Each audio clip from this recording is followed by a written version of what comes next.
Welcome everyone to Dare to Dream Big. Let's go ahead and get started. Thank you for being here. Thank you for taking this time. Thank you for spreading the word and telling others.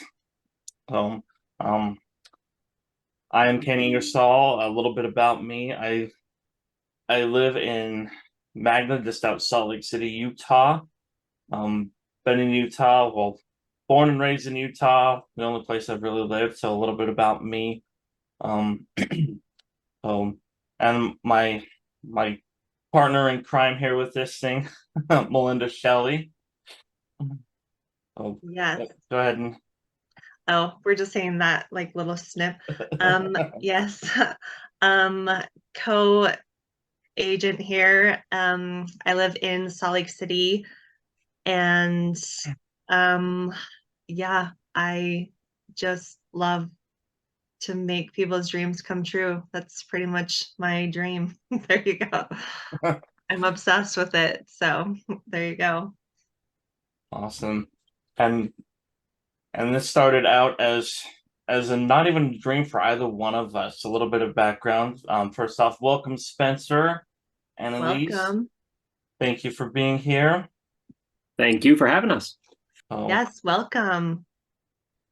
a lot of great faces on her. We're excited to have you all here. But so yeah, Melinda and I did not dream about this happening at all until earlier this year when we met over a simple Facebook comment about a book by Ed Milet. And then we met in person, had a just chit chatting, and that's where this was born. We were just inspired. We need to do a summit about dreaming big and doing what we can to connect people, to help others. To dream big, to start dreaming big again, or getting unstuck from where they're at. And so that's how this whole thing was born. Just you never know where it might happen, where your dreams might come from, when they might come, who you might connect with, who you might help. So, um,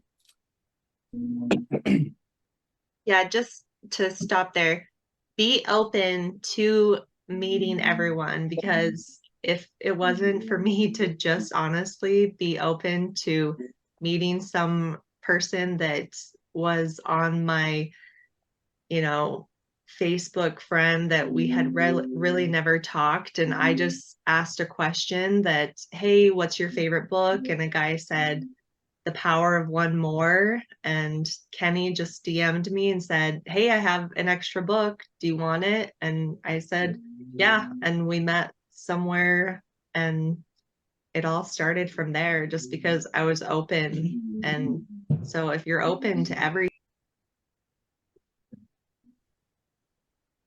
oh, sorry, you got muted, Melinda.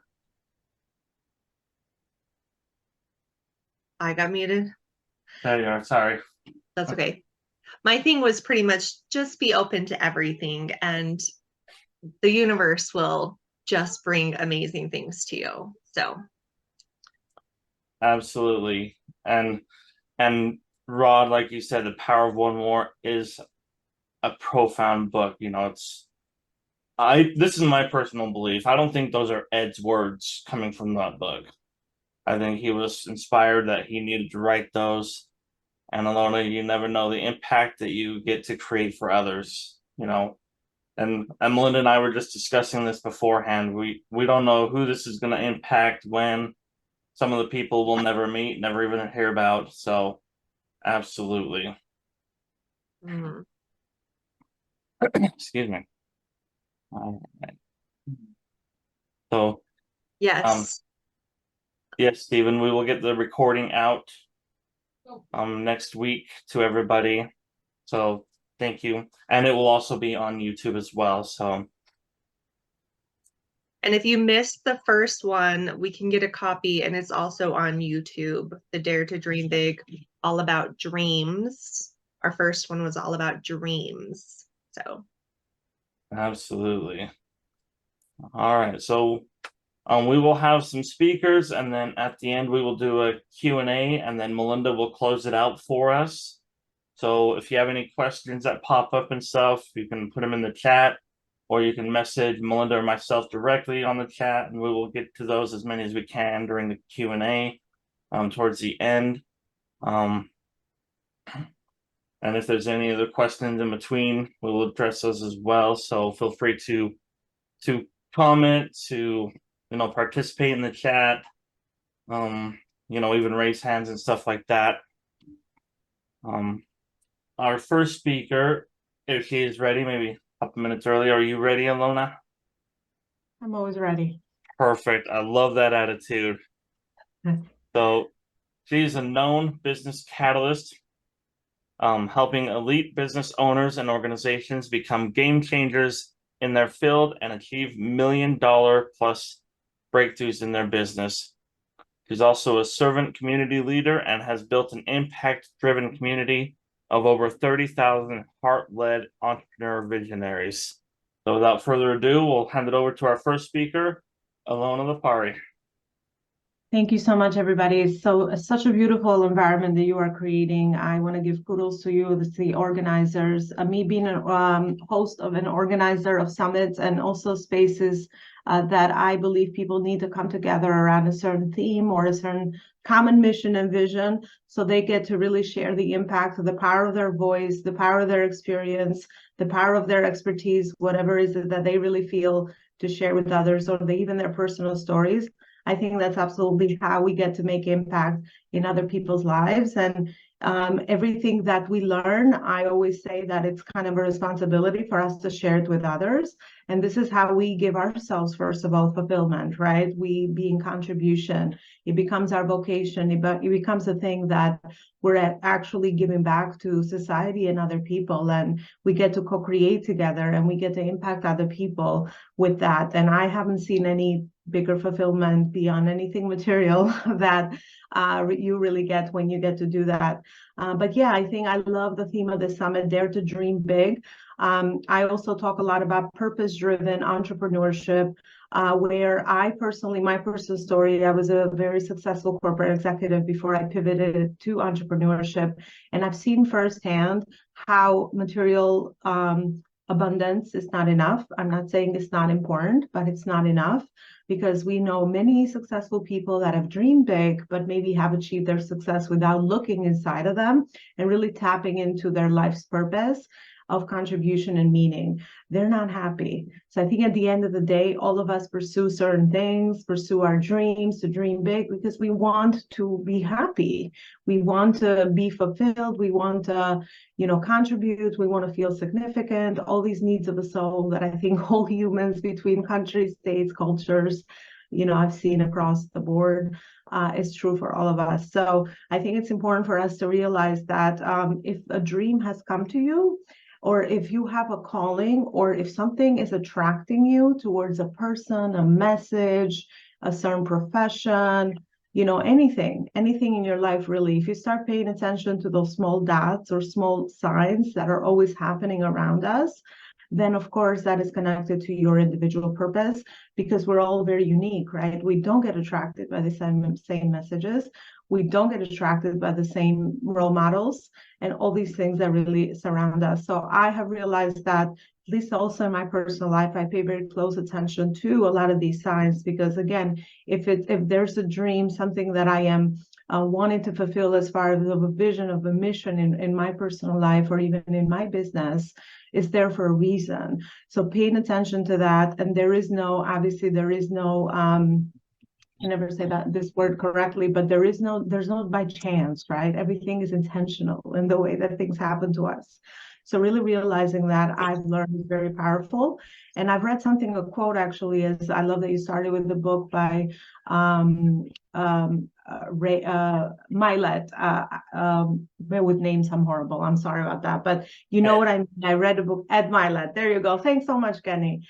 Ed Milet, I love him. I've seen him in the conferences and speak, and I love his power and his passion. And you could tell when someone is speaking from their heart and is sharing that passion. But most importantly, I read something that said, well, if there is a dream in your heart or in your mind, it's there because it's planted for you, and there's a reason why you're the one that actually seeing it, hearing it, or even that it's sitting with you as your inner voice. So, and you are perfectly capable to go out and achieve it. That's the other part, which most people, have a challenge with, right? And it seems too big. I help people grow legacy businesses. And sometimes when we think of a big business, people get scared, right? Because it's too big. But again, if you are intuitively pulled to think of something or to even dream of something in your life, I think it's really important that you honor that, because it's not there by chance. That listening to that is very important, because otherwise what happens in my personal story that I share very often is that it bothers you. It stays with you. It's an inner conflict that never goes away. And if you don't listen to the little whispers that life gives you, then you start getting those big bricks in life, like those bigger situations that the universe throws your way, no matter what you actually believe in, that it will start to like hit you in the head and open up your eyes and say, well, you got to pay attention to this, because this is the next thing in your phase stage life cycle of growth that you need to pay attention to, because it's part of your journey, individual path, and your purpose. So that's kind of what I've learned along the way. And also the topic today around manifestation and how to implement that, and also how to grow our faith. I think it's important to understand the power of intention. I speak a lot about purposeful entrepreneurship and purposeful actions, even if I'm in our life and business. I've seen firsthand the power of intention.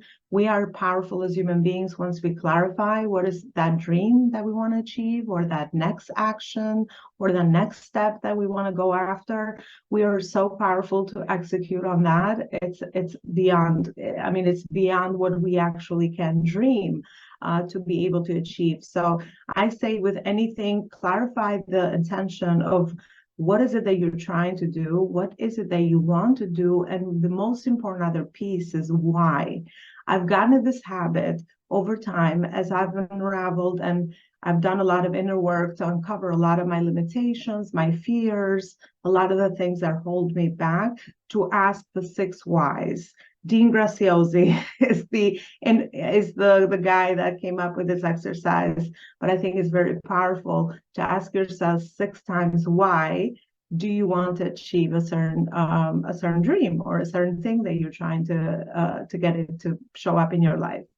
Because I realized that a lot of times we want things, but we want them out of fear, and we want them because we've just seen other people have them, and that's not necessarily what we really want anyway. So the power of going 6 levels deep with a why. So for example, I want to grow my business to 6 figures, right? That could be, one of the intentions that I set. Asking myself why. Why do you want to grow your business to 6 figures? Well, because I want to be free. Why do you want to be free?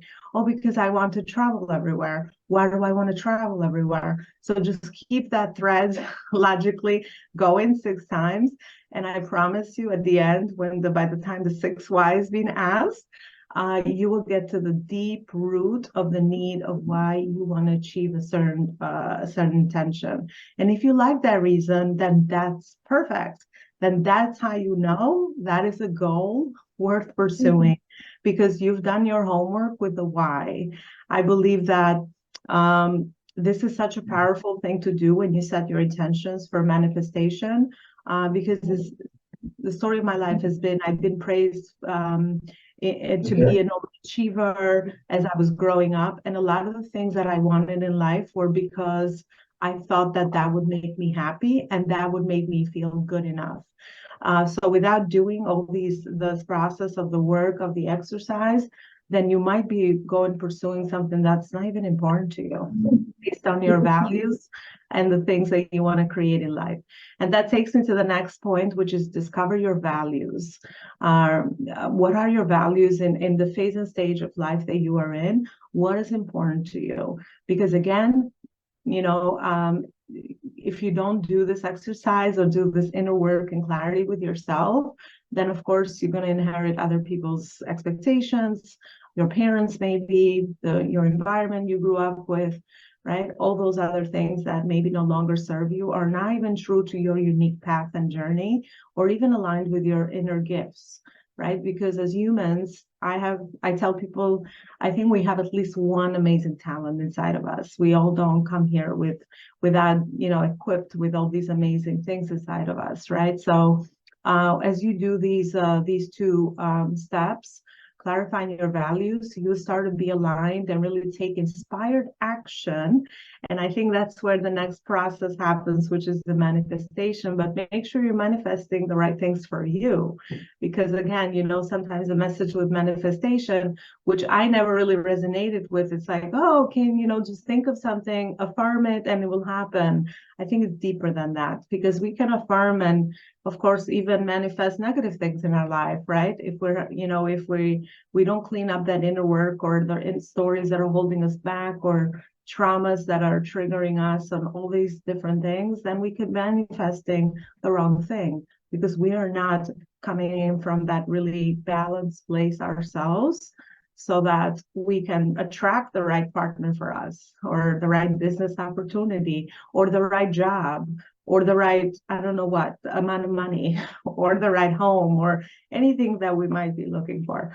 So I think these things done in the depth and the layer of our core as humans, then absolutely put us in that inspired action and high frequency state, so that we can start really attracting those things that are really important to us. And we also have a very clear purpose of why we want to achieve them. And you know what that also helps with? Also, when the going gets tough, as just because we think of something, or a dream, especially the bigger the dream, the bigger the vision you have for your life to achieve, obviously it's not going to be a linear process. It's going to be a zigzag process, because, in order to get there, you'll have to grow through the process. And that's beautiful, because that's how we grow as humans. You're going to get a lot of lessons along your journey. You're going to get a lot of challenges, so that you start learning those lessons, so that when you get that ultimate goal or dream or whatever, you have actually become the person that achieves that, right? Because we hear this very often around, I want to have this and that, but I think before you even can have that goal or dream that you have set out for yourself, you want to focus on the process of becoming the person that gets there. Because I say that's your biggest win.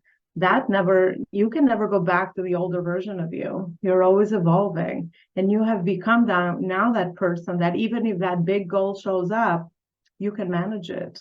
You know how to sustain it. Because if not, then of course it's just one of those, hit wonders that you have achieved. We know the lottery story, probably we've heard it. People win the lottery, but because they haven't gone through this inner process, they just spend it all again, right? And they're probably more broke than before they actually won their lottery, right? So just another example that I think just layering, these other pieces in this process definitely helps you sustain all the results that you want, and makes you not even so much more result oriented, but process and growth oriented, so that you enjoy the process to getting there. I think at the end of the day, that's what life is all about. There's been many times in my life being an overachiever that I thought, oh, I just need to achieve that next thing and I'll be very happy. I was happy for 2 minutes. That's it. It's moved on with the next thing, right? So enjoying the process of becoming, I think, puts you in the best position in life, so that you become that person that achieves those things, and you have the right reason why, and your purpose is clear, and that energy and vibe and all that good stuff is definitely going to be transferred to other people around you as well, because you're doing it with that calmness, you're doing it with that grace, you're doing it, with that not that need of lack or fear, but the need to be abundant, to go after something, to pursue yourself, to realize your potential, and all these amazing reasons, which are all positive and healthy, I believe, in the pursuit of, those goals that are going to make you happy. And one last secret, and I'll end with this. I don't know how much time I have. I mean, I could keep going, but I just want to give people like the nuggets of what I think is the most important information that they need to know around just realizing their dreams and, living out their life's purpose. The last piece of information is to really understand that in order for them to be able to maintain and continue to grow in this process is make your own personal growth your number one life value. If you make your own personal growth your number one life value, then of course your potential, you're always going to be pursuing your potential, and the goals are going to be there. They're going to be a byproduct, right? Those physical goals, money goals, business goals, objects, materials, a home, a car, I don't know what's, you could be wanting, or a partner to manifest in your life and all of that, right? All these things are going to line around you. And once you get to these next levels of awareness, you never go backwards. That's the good news, right? You never go back. You never go back to the old version of you. You just can take yourself where is it that you are, and you just keep growing and evolving to the next level. And if you want to be truly fulfilled, always be in service and contribution to other people. There's just so much we can do for ourselves out of ego and just personal greed or need. Life is about to be shared with others. So anything that you do, if you want to be very fulfilled with the work you're doing or your day-to-day life, always be in service and help others. That's a sure way to guarantee that you'll always be happy and fulfilled. And you're creating impact, and your life is meaningful to yourself, your family, the people you touch, your virtual world, virtual communities, anywhere that you really play and operate and live, and the humans that you actually connect with. And to me, that's the legacy of a person, being a good human, right? And company second, right? Because if you build a company out of your purpose, then you know that you are a good human. Every decision you make will really come out of those really important values that you have personally. And then you just bring on more people on board that align with that. And you just get to multiply all the amazing impact that you get to create in the world and the problems you want to solve, and the way that you're able to do that. So I say, yeah, absolutely. These are my tips. I hope that, I don't know if there is any questions around any of the stuff that I talked about. Yeah, let me know if there's any questions. If not, Kenny, I think I shared pretty much the message that came through for me today. Hope it served this audience. It was wonderful. Thank you. Yes, thank you. My pleasure. Yeah, I love how, you hit it right off the bat with dreams are bigger and deeper than material items. What is your why? Dig deep. And I love that 7 layers of why. And you really come to know who you are and why you want it by the 7th layer, 6th layer, however you feel. Some of my whys I found on the 4th layer. Some of them I found on the 10th layer. So I love that, and when I learned about that from Dean and others, it really hit home. So thank you for sharing that. And then one of the things we often overlook, as you mentioned, is the person we're becoming along the way. It always makes me think of, when you're around someone every day, you don't really notice the day-to-day changes as they're growing up. But when you see someone once every 5 years, you're like, holy cow, you got so big, but those people from the outside see the changes that you make or the growth you're doing, and you don't notice it because, it's so incremental to you, or so little to you that you don't notice it. But if you really stop and think about it, then you do notice it, and you can recognize where you're becoming and where you're going. So thank you for sharing that. Yeah, and Kenny, you just reminded me something with that around habits, and once you have all this clarity, then the rest of the stuff just becomes habitual things that you do as a human being. And I mean, we always hear those quotes about success, and let me look at your habits or your daily routine. I could tell you, obviously, if you're going to be someone that achieves those things that you set out for yourself, but it becomes who you are. It becomes part of you. It becomes part of your values. You're a person that when you set out to do something, you actually show up for yourself because you're worth it, right? So it's just so much deeper than just, the things that we hear on the surface around discipline, or even the things that we do. It just, because we're creatures of habit as humans, right? I mean, that's the hardest part of getting us to change our habits, and there's so much, out there around this topic. But yeah, it's our system, it's our life systems. I call it system. It's our business systems. Even in business, certain habits, you're not going to get you certain results. And you as the founder, understanding what are those intentional actions that are going to focus your purpose and profit is important. But I say for life as well, like having a habit around your spiritual health, having a habit around your physical health, having a habit around your gratitude, having a habit around meaningful connections you have with your family, people that you love, a habit around your own personal care, right? All habits and systems. And we're all made up of that at the end of the day as humans, right? So when you have that, then you don't have to worry about this stuff anymore. It just becomes easy because that's just who you are. So whatever new habit is that you're trying to instill, that's healthy and aligned pretty much with what I talked about at the beginning, the thing that you want to achieve.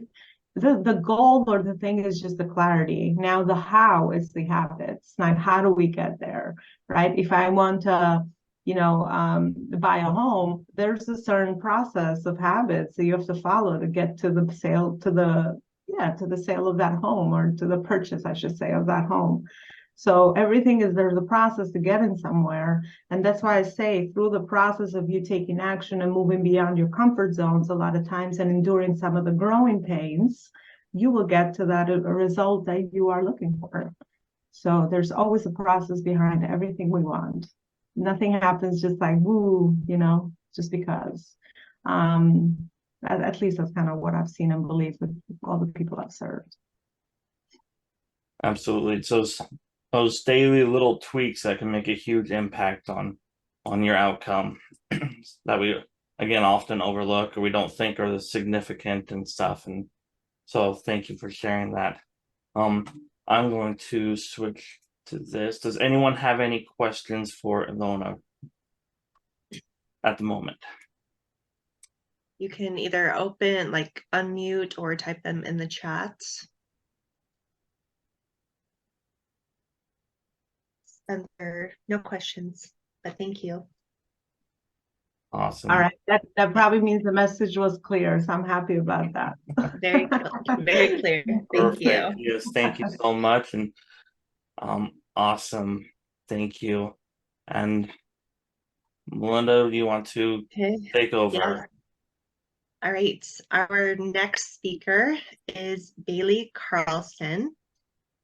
Bailey Carlson is the creator of She Stands Strong, with the purpose to help women find clarity and purpose in themselves, their family, and their communities, from overcoming 9 months in detention to realizing her American dream.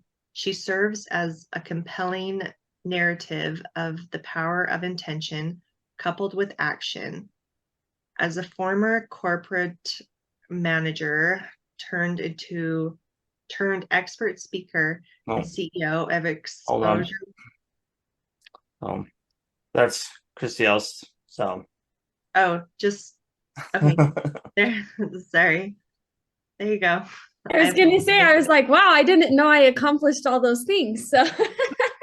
Well, it's those little tweaks that we were talking about. You just don't recognize. Yeah. There you go. You have changed big time. Well, perfect. So yeah, I'm Bailey Carlson. A big reason why I started everything with my life is just because I personally struggled for so long, and I just wanted to help other people get better faster than how long it took me. I struggled for years, and it obviously impacted my family, my work, it impacted where I was at with my marriage and everything like that. So am I good to share my screen? Does that work? Absolutely. Yeah? Okay, let's see. So obviously with the power of manifestation, and obviously that's jumping up, that was something that I struggled with for a while, because obviously sometimes like when you're raised in like a Christian household or something, like talking about manifestation, some people will put it out that it's like going to the universe and that you're expecting that everything's just going to work out for you instead of it like you relying on God. And so I had so many friends who didn't necessarily have like that Christian background, but believed in like the universe or believed in a different God. And so I felt so confused about how I could implement this with myself. And once I was able to start doing it, I did feel so much more of that power. But the way I did it is I did it through God. So like if I were to write down something that I wanted to have happen, I would write it as if it was a prayer to God. So that's just how I would do it. It works differently for every other person. So there's people who will write it and say like, thank you so much, as if they've already achieved those things and have already accomplished or already had received those things in the future that they're wanting. But I think what's really awesome is that what I am talking about is really similar to what was talked about before. So, obviously, like all of these steps are things that you have to have come together to be able to have a manifestation mindset.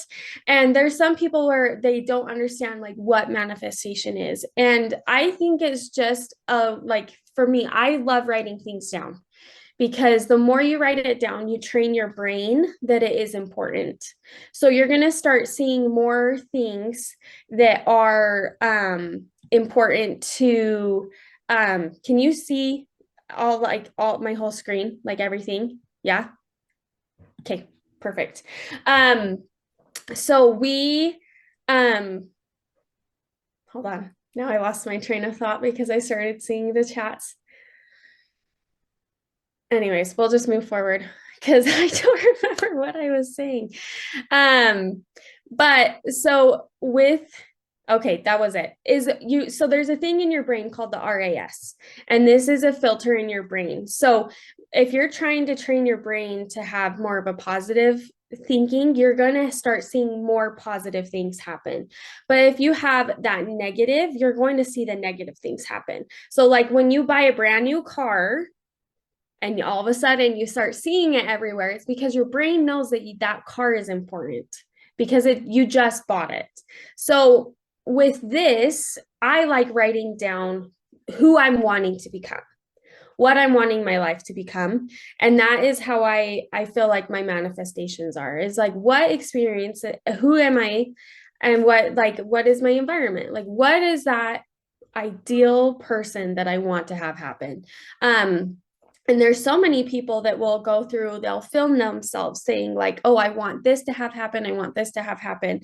And I think a really important reason as to why you write it down is because now you have like clear vision as it's Lona, right? Yeah. Lona. And that's what she had stated. Alona. Alona. Okay, perfect. So that's what she had stated, is that you have to have a clear vision. But if you don't have that clear vision, you're not going to be able to start cutting out the things in your life that are holding you back from where you're trying to be. Because there's so many different books that talk about it. It's like, if you're not ready to move forward and cut out, like I think it's 10x is easier than 2x by Dr. 10x is better than 2x is the book, but I can't remember the authors. Super great book, but it talks a lot about this, is like, once you narrow down the road to where you're trying to be, if you keep adding all these extra stuff that isn't helping you become that person, you're not going to be able to get there because you're going to be doing all these extra things. But once you're able to have that clear vision and that clear path, you're going to be able to cut out all that extra stuff. And for some people that was cutting out social media. For some other people, it was cutting out TV time, like, because those hours they were able to use towards becoming the person that they wanted. Other people, it's waking up early, right? So it's who you are needing to be. So these are each of the pillars that I feel like I have found that have helped me learn stronger with my manifestation. So clarity of vision. Okay. So clarity, obviously, like, you have to know like what your goals are going to be, and as Alona said, like, it has to go with your values. And I feel like a lot of people don't know necessarily how to find what their values are.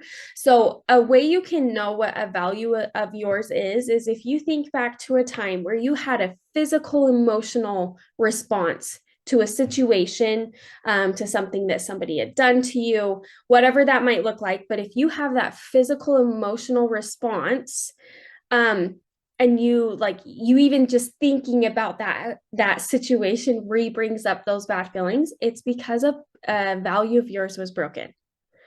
So if you can think up to 3 to 5 times that had happened, that will help you clarify who you are as a person, right? Like, our values are who we are as a person.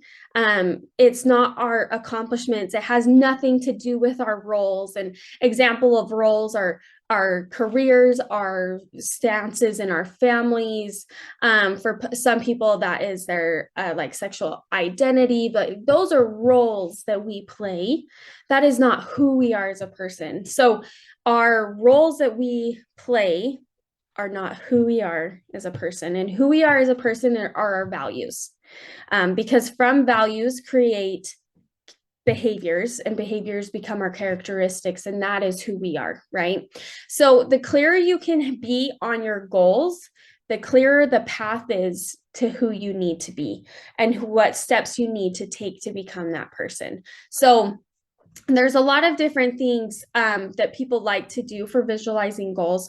I'm a person, I write everything down. All the things that I want my life to be like, I write it down. And then obviously, like, you set clear intentions, like with your values, you know what you're wanting it to be, right? You're knowing where you're wanting to have that that life in your future come together. You know what that is going to look like. And you know the value that you can either put out to people, or what value you're wanting to achieve or receive in your life. But the more clear you can be, the smaller the options are. So in that book I was talking about, the 10x is easier than 2x. I want to say it's Dr. Sullivan and Shepherd. But anyway, so Dr. Sullivan, his son, is trying to do tennis. And as they're trying to clarify what steps they need to take, they start trying to visualize and clarify where at he wants to be in tennis. Because if he's just trying to play high school tennis, there's so many options that he can do to become a good high school player. But then they brought in or narrowed it down to becoming a college player. And now there's more specific steps. There's still a lot, but there's more specific steps. And then they narrowed it down to pro. And once you got down to pro, there were maybe 3 to 5 options that they had to pick for what was for them.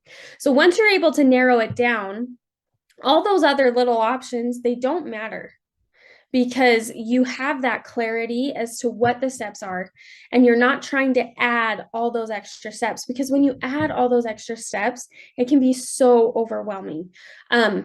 If I click on the chat, can you guys see that? If I click on the chat, or is that just me that can see it? Just you. Yeah, we don't know what you're talking about. Okay, well, I just got all that chat messages, so I just wanted to make sure. I didn't want to have it be in the middle of the presentation, so that works. So the next pillar, once you have your clarity, the next pillar is your belief in faith. And obviously that's going to go along with your values. and who you are as a person, right? Like whatever belief, whatever faith you have to add your vision to what you're wanting to build with this, right? You're not going to go in and have a whole vision of who you're wanting to be, what that life is going to look like, and have it go nowhere near your values, nowhere near your belief, your faith. So building self-belief. This can be a belief in yourself. This can be a belief in God. It can be a belief in the universe, like whatever that is, but you have to start with yourself. Because if you don't have a strong belief in yourself, a strong confidence in yourself, all the other things, you're going to feel overwhelmed because you don't even know if you trust yourself enough to accomplish what you have, right? You have to be able to have that self belief that you can accomplish the things that you're wanting to do. But then when you have the faith in the greater power, is that greater power is going to help you accomplish, because we have to take the steps, we have to take the actions, but you have to believe in yourself that once you start taking those actions, that you're going to be able to accomplish them. And I think a big reason why we struggle sometimes with not being able to accomplish is because we get stuck in that self-doubt mode. And so what that looks like is, like, typically there's 4 different like self-doubt modes. I don't have them on my hand, but this is something I talk a lot about with my in my courses. It is that self-doubt rhythm that we get stuck in. But essentially what it is that once you have a plan of changing your behavior or starting something new, as you start feeling overwhelmed because you think of all the other things that now you're trying to add to your life, to the steps that you're going to have to take to become this person, or to start this new habit, or to start this new job, whatever it might be, you start feeling overwhelmed because of all the steps. And then that leads into self-doubting, because now you're starting to question if you can even do it. Now you're questioning if you have enough information to do it. Now you're questioning if you've planned it enough. And then you will stay in this overwhelming cycle of overwhelm and then self-doubt, and you're not going to be able to move forward and start creating action. But a way you can skip that is, once you start that plan of where you're wanting to become in life, that whatever that goal is once you start feeling like you're getting into that overwhelming feeling, and maybe even going into that self-doubting, is you need to immediately make a new behavior.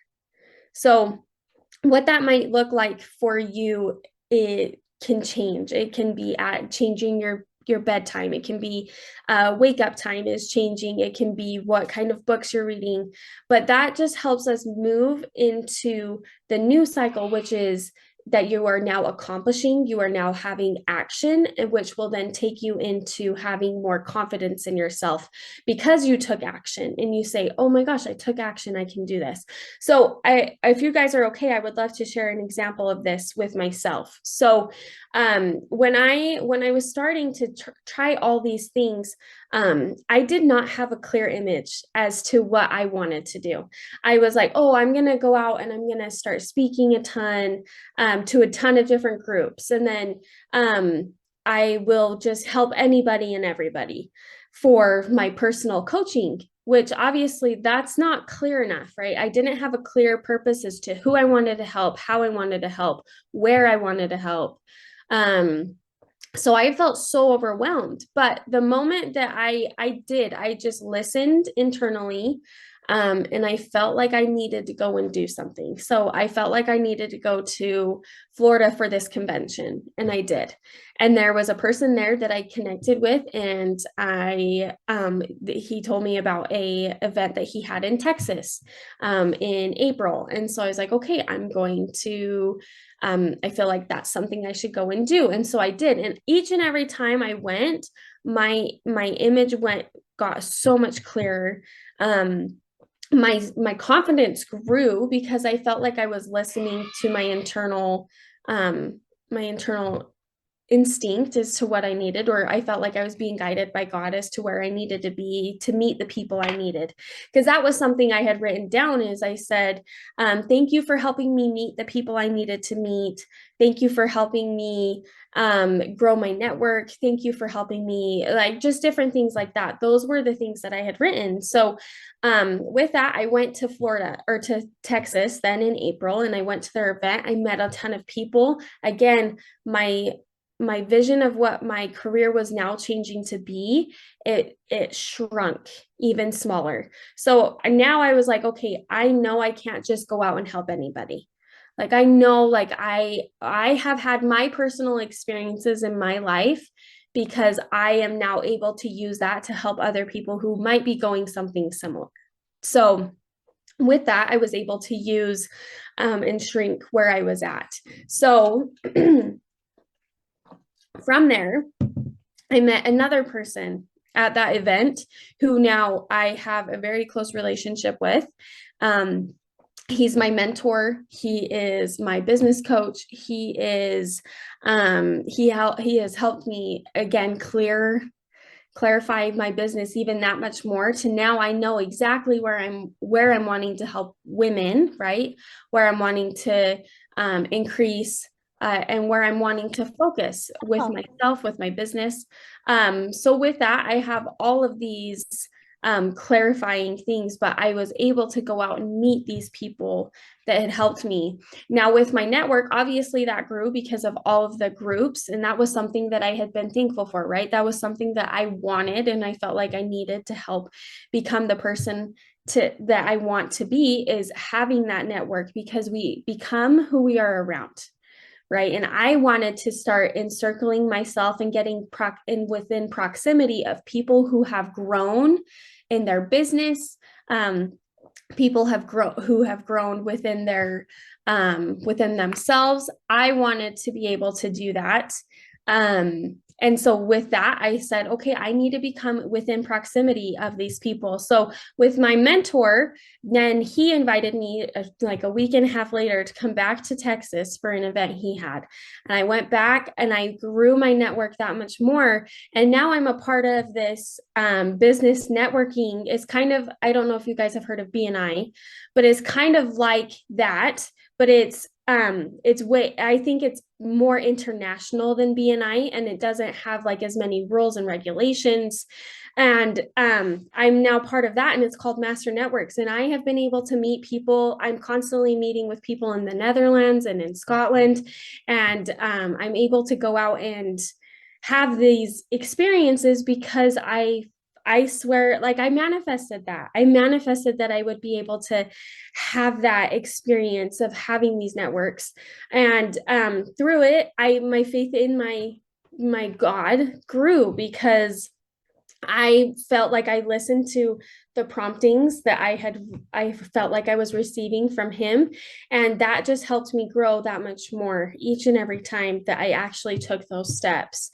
So super great. I'm super grateful. Now I get to start those groups, and I've been able to work with those groups all over the place. So it's been a blessing, but I wouldn't have had that had I not started with that intuition and listened to it. Had I not if I had gotten stuck in that overwhelming cycle, I wouldn't have been able to move forward.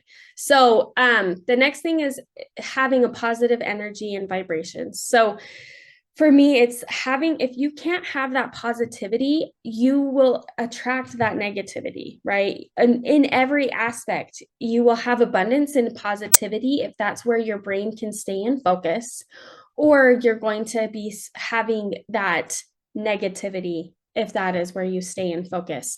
If we want to be able to move forward in life, you have to have that positivity. And like having a positive mindset can be extremely hard. It can be so hard because life throws wrenches. And there are so many times where we cannot get our wheel moving, and we can't get better. So the more that we're able to have that positive mindset, it just helps so much. Oh, Michael, so yeah, I work with Chaz, so that's who I work with all the time. He's been my mentor with the Master Network, so I love that you know him. Like, what a small world, right?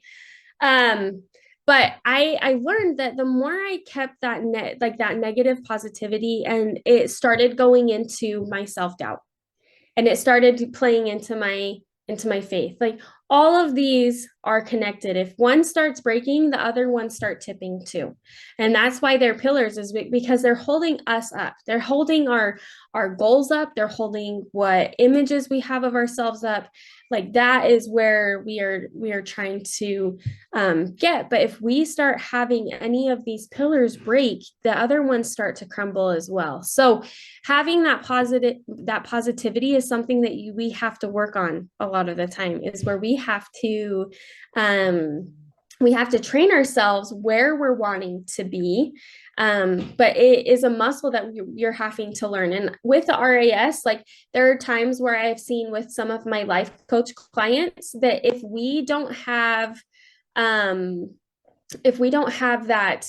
positive mindset yet, and somebody comes in and tells you something extremely positive, but you have been training your brain that the negative is important, it's automatically, one, not going to listen to what the positive is, and then two, it's not going to come in and help your what that person is saying. You're not going to believe it, and it's going to actually show you ways of where that is wrong, and it's going to help you re-believe all the negative things that you were already believing, which is extremely crazy. Like, you could have the most like honest conversation with somebody, but if you're not if you've trained your brain all these negative things, you're not going to be able to listen to any of the positive conversations, because your brain is only going to, one, pull out the negative parts, and it's going to tell your brain, like, that is correct, like the negative part is correct, not the positive.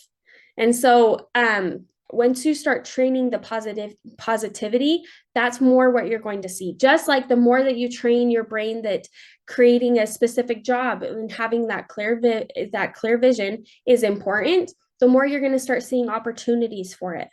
But it's because it's now important to your brain and important to you. So the more that you have like gratitude and do affirmations and like those mindfulness techniques, the more you're going to be able to be mindful, like training your brain as to what is important. So these are just training tidbits for your brain. It's just like you're lifting weights. That's what you're making your brain do when you're doing these exercises. So for me, I have learned that if you do a gratitude in the morning and night, and for me, affirmations change. So is when I know that I'm struggling with something, I will do the affirmation of the opposite of that. So whether I feel like I'm not going to be able to accomplish something, I will do the affirmation of you can accomplish something, like something like that, where you know that you're trying to change. Use what your body is doing against you, what your brain is doing against you, and change it and make it part of your affirmation, because you already know where you're fighting yourself. So just start practicing and training your brain that affirmation. Now, mindfulness is just one with yourself, right? If you can sit and listen to where you need to be, that will be perfect. So are you guys okay if I share some of examples with those that I have done? So with gratitude, again, I will write 3 things that I'm grateful for in my environment, but also 3 things that I am grateful for from myself. So whether that is a physical accomplishment, and there were times where I was so struggling with myself that I just had to write and say, I'm thankful for my arms because I can hold my kids. Just as simple as that, because you are now starting to make that as a priority, that you are grateful for your body. You are grateful for your mind, whatever those things are. Like, you just have to write the simplest things down. But the more you find things to be grateful for, the easier they're going to come, because it's easier to say the outward things that you're grateful for. But once you start doing inward, that's when it gets hard. So if you feel like writing 3 things was easy, move it to 4. If 4 things was easy, do it to 5, because the more that you grow that number, the more that you're going to actually start finding those things that you are grateful for. Affirmations, I already gave an example of that. Just find whatever you are fighting yourself in and change it. Do the opposite. If you are telling yourself that you are struggling and you're sucking in something, tell yourself how you're great in it. Find your unique strengths. Now with mindfulness, this is how I do it, is I feel like I take time with myself and God, and I will, I'll have a journal out. I'll maybe say like a small little prayer in my head where I'm like, I have specific things and topics in mind that I want to have a clearer vision on. So whether that's like your family, specific relationships, business, I will just sit, I will say that mini prayer in my mind, and I will write down that first topic is what I wanted to grow and increase and understand and have clarity in. And then I will sit and listen. And the first words that are coming to my mind, I am writing down. Right. And there have been times where, for example, I wrote like, for myself, I needed to do the 5 a.m. club, which I wanted to, one, read the book, but also join that club. And like just other little things, like with my family, I wanted to focus on our health, like just whatever words came to my mind first, I wrote. And the moment that I didn't feel like I had anything else coming into that section, I moved on to the next. And just the more that you do this mindfulness practice, the more that it's going to be so much easier for you to listen to your gut when you feel like you need to add something or you need to change something. So with that, we have the action and effort. So you have to create action, because if you're just telling yourself that you're wanting to do something, and you're writing it down, let's say you're doing all the other steps for this manifestation part, right? You're doing all the steps, but you don't take the action, life isn't going to happen just to you. You have to do it for you. Right? You have to be the one to choose to start taking those actions.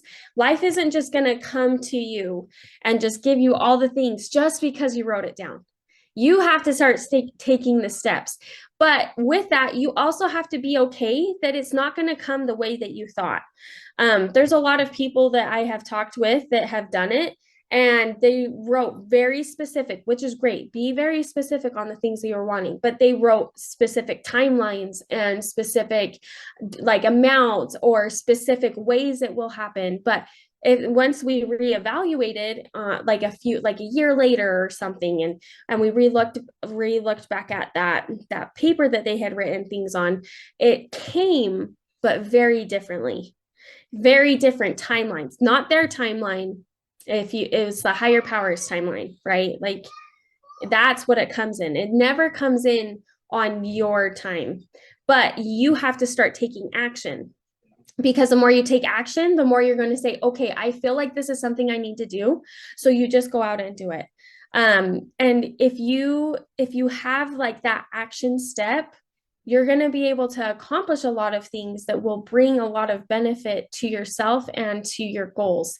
But the more you just sit and wait for it to happen for you, you're just keep putting it off to tomorrow. That's like, and you're always going to feel like there's a better time to start, or you need more information. You're always going to have that. But if you don't start, it will never happen. So if there's things that you want to start, I would encourage you to make an action plan today. Baby steps. It can be milestones of action steps that you need to take to either get to your goal. But I would say start making an action plan, because the moment you start taking baby steps, it becomes so much easier to just start taking those bigger steps. And you have to be patient, because again, it's not going to come the way you want, and it's not going to come when you want. But the more you start taking actions, you're going to start seeing ways to make it happen. You're going to start making those connections so you can grow that. So it just depends on how much action you have, the networking that you have, the whatever other things you're needing for your goal to happen. But you have to be patient when it comes, and you have to just keep going, and just know it's not going to happen the way you want. It's not going to happen when you want, how you want. but it will happen if you keep action. And you have to be okay too if your goal ends up changing a little bit, because we all might have a goal that we're really pushing for, but if you don't have that that relaxation of just going with the flow, you're not going to be able to become that person, right? Like there's things in our lives where we think that this is the only way and we're going to become the best person with this, but then life throws something at you and then you wouldn't have become the person you are today had that not happened. So you just have to, there's a quote that says that the willow who stood strong broke and fell, but the willow who went with the wind was standing pretty much at the end, right? Because you have to be able to learn to go with the wind. It is good to be strong because you know what you want, but you also have to be able to be flexible and be okay with how things happen. So are you guys okay if I share something really fast with the inspired action? So I have been feeling like for a year to start a podcast. And I just, again, kept putting it off because I felt like I had so much other things on my plate that I needed to do. And I just was like, okay, you know what? I'm going to do it. I ended up changing, or I just put out a post really fast and said, hey, I am starting a podcast. I'm doing on this topic, which is like, it's titled Welcome to Our Mess, which is just to say that we all have problems in life, but how much easier is it to know that other people are going through something similar? So that's what the podcast is just saying, hey, and if you want to come on, I had so many people reach out to me. I have so many recordings that are done that I think I'm set till the end of the year that I don't even have to go out and try to find more people. But had I not taken that step, I wouldn't have been able to do it. And that's how I met Kenny, actually, is he was a guest on my podcast. So like, had I not done that, I wouldn't be here today. So it's just the small steps that will help you move forward, that will make it so you will have the growth in where you're wanting to be. But if you don't take that action, you won't be there. And like I said, I wouldn't be here had I not just done it. And because it's so much easier to just have yourself feel like you are holding yourself responsible. But the moment I put it out there and the moment I had people reaching out to me to become on the podcast, I'm like, crap, I have other people who are wanting to be on this that are now relying on me to help me share their stories. So that's what pushed me. So if you can't hold yourself responsible, find ways that you can have other people hold you responsible for your actions as well. So the last one is gratitude and appreciation, which we've already kind of talked about gratitude a little bit, but the more you can be grateful, the more that you're going to just find the smallest things that are like benefiting your life, right? Like and I would say like, this is a way that you can even implement if you want to see like the higher power in your life better. Like for me, like the moment I started doing this gratitude, the more I started seeing God's hand in my life more. And it would be as simple as me driving on the freeway and noticing that somebody wasn't paying attention and they were about to hit me, but then they didn't. And I was like, that was God protecting us right there, because they were able to pay attention, right? Because had they not, they were almost like, we were close enough to being hit. But because of that, I was like, oh, that was God helping me. I'm so grateful. So, and it's just small things, like you just start noticing it. But it's again, because you created that muscle in your brain to show what is important, right? And for me, having gratitude is important. For me, seeing God's hand in my life is important. So the more I did that, the more I saw it, the more I still see it. And there's times where I don't practice that muscle and I don't see it as much. And that's when I start kind of getting back. But the more, again, I start re-practicing it, the more it will grow and strengthen again. So I think it's just so important and vital in our goals to be grateful for where we are. So there, again, with that, it's Dr. Benjamin Hardy. I remembered it for the book that's 10 times is easier than 2 times, but he also wrote a book with Dan Sullivan. I just remembered both authors. So they have a lot of books together and they are amazing. So if you haven't listened or read one of their books, I would strongly suggest that you do. So the one that I'm referring to is The Gap and the Gain. And this book, The Gap in the Gain, talks a lot about how we have that ideal image. We have that ideal goal that we're wanting to get to, and we're never going to get to that place because that image that we have is perfect. And what thing at the end of our life, like where is any of our goals perfect? Right? They, like I said, they always change. The way we get there is different, but we have this ideal goal as to how it's going to happen, where it's going to happen, who it's going to happen with, how it's going to happen for us. But if we start looking at ourselves now and focusing on where we have come from, we're going to see all the gains that we have made instead of seeing all the ways we haven't gotten to where we're going yet. Right. So there was somebody I was talking to on one of their shows, and she was talking about how she doesn't look in the rearview mirror to like focus on her past, but she looks at it to see how far she has come. And I think that is a great example, especially with gratitude, is to see where you have come. So if you feel like you're not getting any traction, and I know that like when I started looking to manifestation, like that was why I started doing that, is because I didn't notice where I was coming from. So I would say like you should look back and say, okay, am I better from a year ago me? What have I gained from a year ago me? Even a week ago me, 3 weeks ago, 3 months ago, whatever that looks like for you, look back and see how far you have come. Now, I have had some life clients where like my life coaching clients, where they have gone down and they haven't gotten better, but now they can see where they have come from. And now they have a new starting point. So that way, when they revisit, they're going to have that gaining, because life is up and down. We're constantly either higher or lower. But if we're constantly focusing and trying to see the wins that we have had, we would, even with when they were lower than where they had been the year before, we were still able to find some gains and wins that they had, even though they felt lower. So I would just say the more you practice the gratitude, the more you're going to see the small things in your life grow substantially.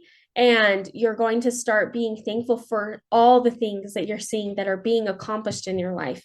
But if you don't have the gratitude and the appreciation for whether it's God or for yourself and your hard work, you're not going to be able to have like your actions continue, because the more that you see that your efforts aren't being valuable, you're not going to want to keep taking them.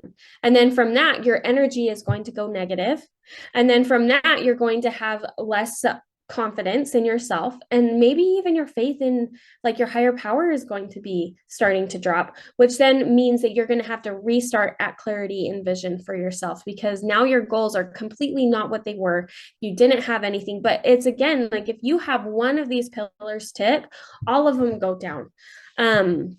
It's just so vital with all of them to be strong, to help hold up our goals, to hold up the future of us. But I would say like that is the number one. These are the top 5 things that have helped me. Obviously, there's a ton, and there's a ton within each of these that you could go into. But these are the things that I have seen the most. So I personally like to, because you guys, I could talk for a long time, but I have noticed, especially with all of my like women's courses that I teach, that something that somebody else might say will resonate better with somebody else. So if there was something that stood out to you through this, I would love to hear what that is. So that way, if somebody else, they can actually maybe take that on a little better. Does anybody want to say anything about that?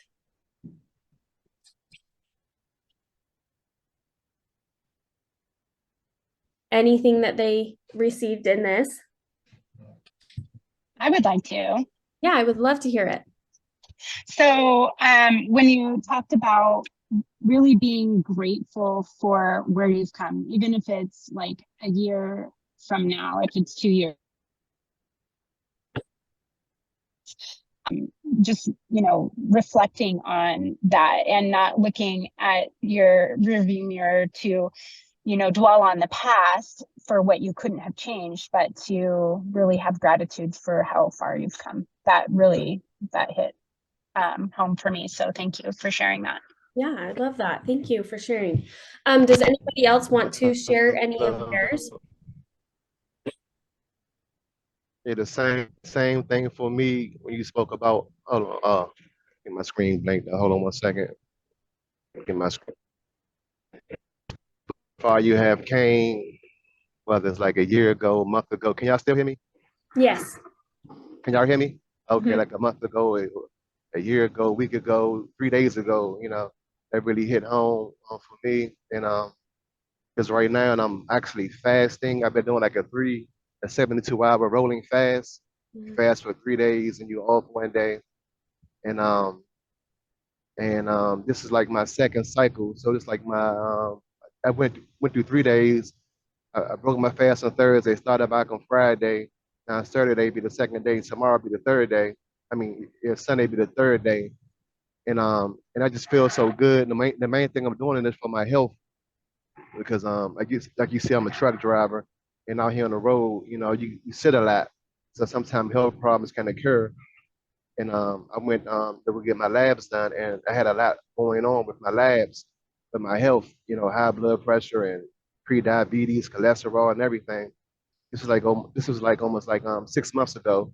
So I went on a plant-based diet, and like 3 months later, all my labs came back good, and I lost like 15 pounds. So right now I'm just like on a healing journey, and it just hit home for me because, like, when you fast, you get kind of sensitive. So when you said that, it kind of like brought tears in my eyes a little. I was trying to fight them back. I didn't know if I was on camera or what, and it just hit me out of the blue. I really appreciate your message and being positive and things like that, and having that mind state of positivity. So when things do occur, you know how to handle those things, and I appreciate you. Thank you. Yeah, thank you. And it is so true, because the moment that you have those practices of having that positive vision and that just having that positive mindset, like if you hadn't had that emotional mental state as where you are now, like how hard would it have been for you to change your diet? Right? Because I know a lot of Right. people who struggle with this, but the moment that they feel like the world is against them, they shut down. But you have a strong enough muscle in your brain to have that positivity, to become the person that you're wanting to become, to take care of yourself. And that is a Yes. great attribute. And so I'm super proud of you. Good job for that. Like Thank you. that is a Thank you. hard thing to do, to change your whole diet. I could write a book. I could write a book. I appreciate that. Yeah, but it's like, so, and that's what the value of practicing your brain muscles can do for you too. It doesn't have to be just your job. It doesn't have to be like emotional. You can just change your life because you're listening. You also listened to your body, and you follow Yes. through with action. So I think that your example is perfect for what we have today. So I really appreciate you coming on and sharing. So thank you. Does anybody else want to share before we move into our next part of what I'll be talking about? Are we good? Okay. So as I was talking, I've been talking about it with my clients. So I'm also a hairstylist. And so that's kind of what moved me into doing my life coaching, is because I felt like I was already doing it. I just didn't have the actual tools to help people move along. And I didn't have it for myself. I needed it for myself. And the more I started talking about this, I was like, I feel like I can go through this so fast. You can talk about this for hours, but at the end of the day, what you need is what you guys are going to take from today. Right? So one thing that I really want you guys to learn from today is how you can reflect on that clarity. So I'm just going to hurry and try to find my paper really fast so I can show this to you guys. So there are some times where I've worked with my clients and they don't even know how to start, where to start with trying to find clarity, because they're not people that are wanting to have like a job. They're not people that are wanting to have, they're not doing it like the entrepreneurial example, they feel really good in life, but they also don't, but they just don't know where to start. So in all of my courses, through my degree that I have received, this is something that I've really used a lot. And so this is called the Wheel of Life. And you can change this for whatever personal parts in your life you're wanting to focus on. So for mine, I really feel like these were the things that helped me the most. And again, you can reflect and change these for yourself. But what you are going to do is you're going to, on a scale from 1 to 10, you're going to rate each number as to where they're at. And this will give you a good tell as to where you need to actually focus on. Because if we focus on all of these steps, we're going to feel so overwhelmed, because that's eight big chunks in our life that we have to focus on. And within these chunks, there are hundreds of things that we have to do, right? So if we're able to focus on one chunk as to where we are feeling like we're struggling, it will help us that much more. So are you guys okay if we do this together? Does somebody want to be my guinea pig so we can show how we do this? Does somebody want to be a volunteer for this? Okay, yeah, perfect. I will. Dory, yeah? Yeah. Okay, Yeah. Perfect. Okay, so this is something that I do with my courses and with my life coaching. So what we do is we'll go through it each together. Okay, so we're going to start on the self-worth part. And what you're going to do is you're just going to say where at you are. Let's make sure we can actually. Okay, perfect. So you're going to just show me where you're at from 0 to 10. So obviously, or 1. 1 is the worst, 10 is the best. So with self-worth, where would you be at on this scale? That's something that is the one thing that I tend to be challenged by. So I would give myself, I don't know, I've done a lot of work. I would give myself probably a 6 now. Okay, perfect. Oh, it's not going to work. Uh-oh. Hold on, I wanted to be able to work. Hold on, let me see if I can move.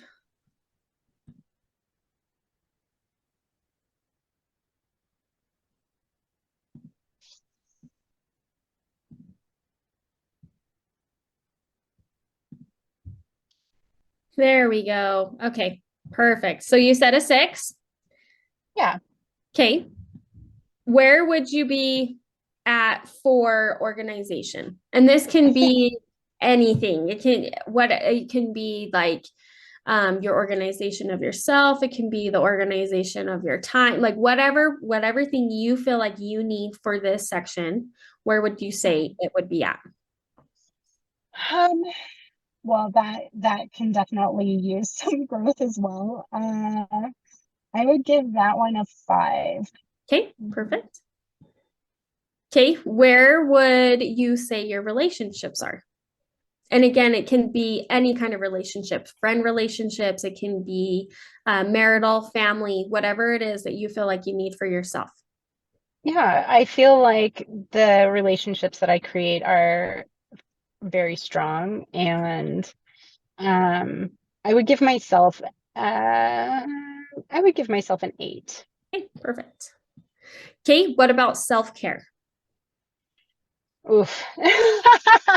Man, these are really meant to stretch you, aren't they? Yep. Self-care, I would say I'm not doing so great in that as well as I'd like to. So I would give myself a 4 in self-care. Mm-hmm. Okay. What about spirituality? And if you feel like this is something you need, let's do it. But if you don't, like, we don't have to do this section. No, I could totally do all of this.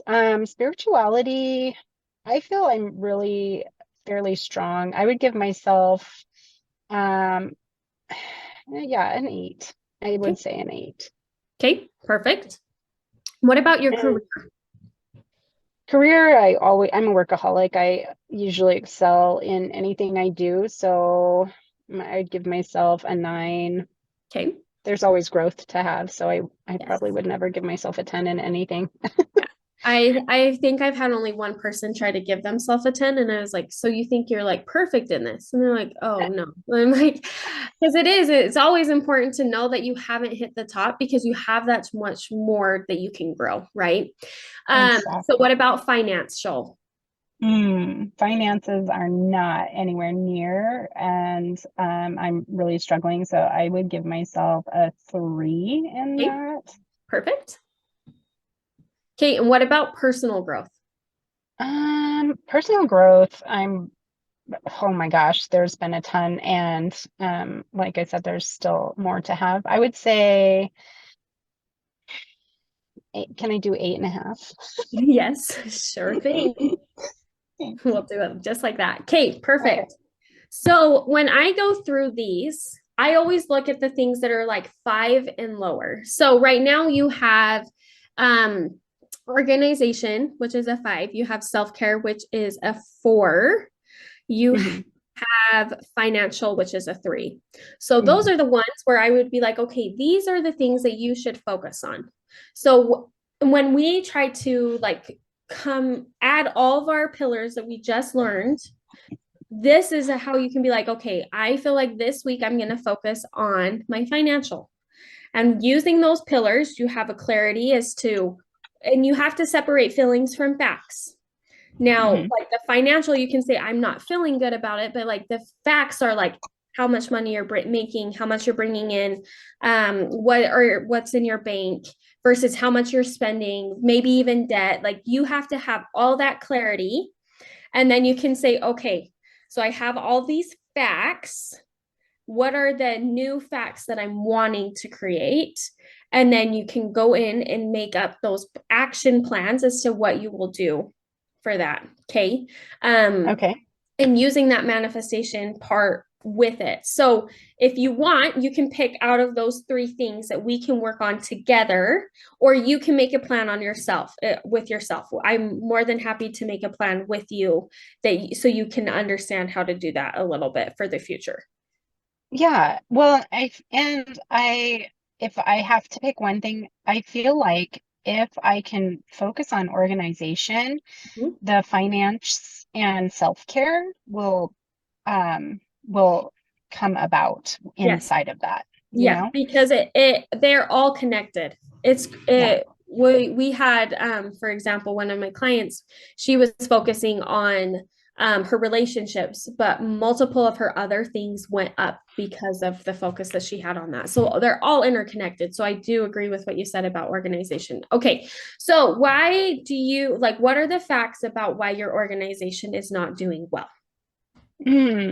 Well, so I like to keep a very organized, tidy house and keep my finances organized and keep my schedule organized, and it's just not happening. I'm recently divorced, moved, had a career change, had all of this stuff happen in the last 2.5 years. And so I feel like it's taken me a little bit backwards. But I think sometimes you have to take a step or 2 back to move, another step forward or 3. So I've been focusing a lot on my personal growth and mental health and clarity, but I feel like my disorganization is keeping me scattered. And I don't know if I'm answering the question, but No. I feel like no, I'm not. Or am I answering the question? Yes, no, you did. Okay. So, Okay. you said organization within your home, financial, and time, correct? Yes. Okay. So, what would the organizational goal be then for your home? What would Just for all them? for my household, it's to have everything in a place where it belongs, and I'll have to put in, I have people that live with me that like to put things away where they think they should go. And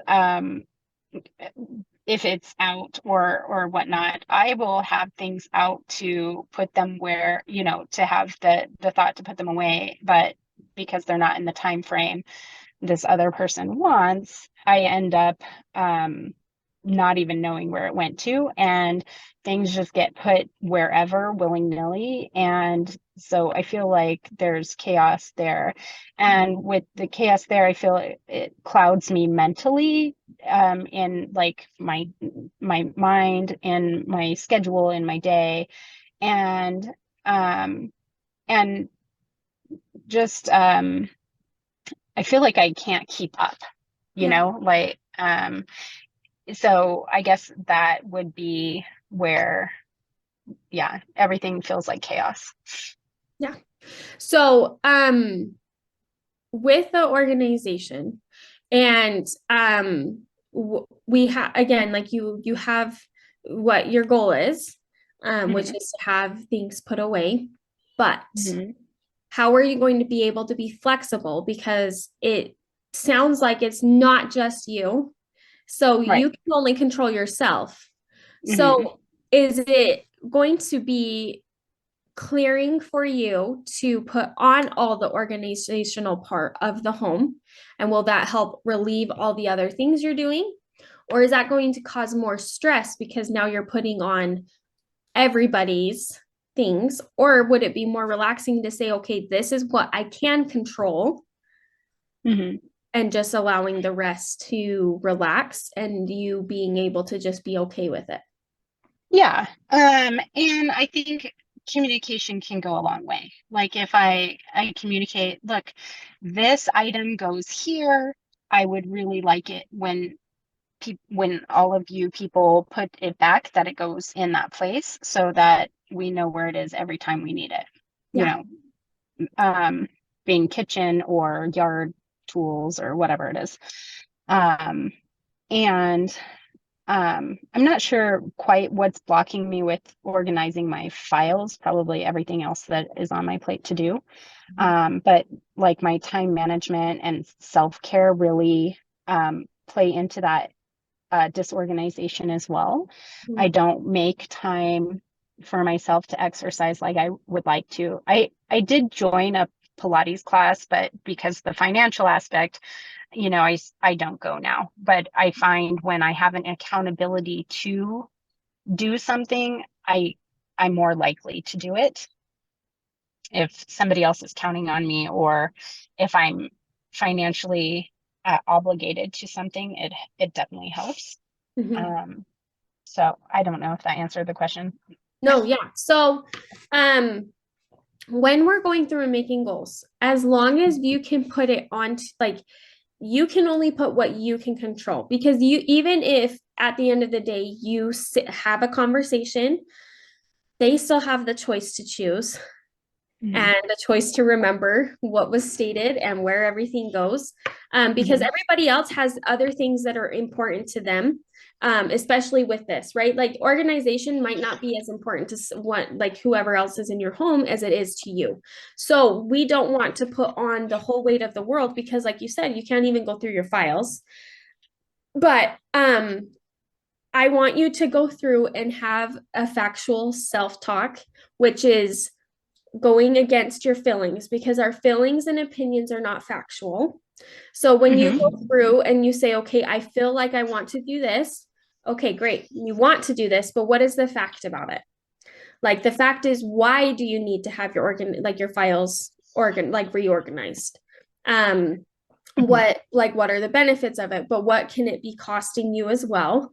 And then with your time, I would say that is one that obviously, like, that's very factual. Let me show you this book. It was like $5 off of Amazon. And it goes through like hour by hour. It's like 5 a.m. to midnight. I think it even goes to 1 a.m. So Oh. like you could go through hour by hour exactly what you're wanting to do. And if you had a Pilates class, you could still do Pilates at home just at the same time Yes. you were supposed to go to class.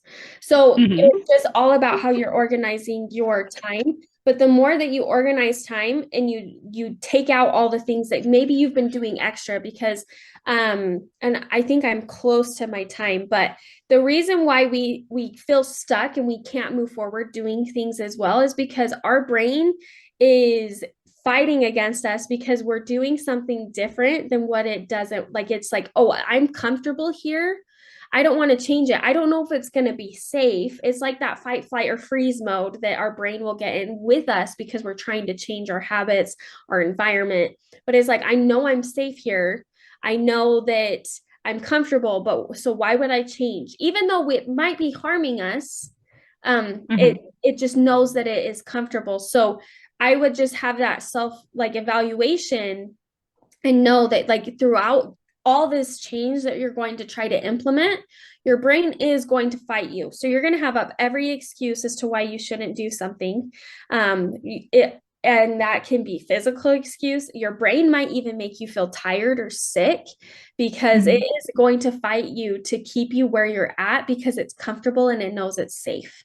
So as you go through this, and you can redo this weekly, make sure you're giving yourself the grace and going off the facts and not your feelings when you're going off of this. So let's say next week you have actually saved money more than you had in your financial. So that's a win, right?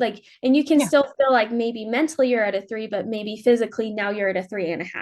So just going off of the facts versus the feelings will help a ton as you're trying to work on your goals too, because you don't want to minimize where you're coming from at all as well. So this is just something that I have loved doing with Clarity, because it helps you simplify as to where you might need to be focusing.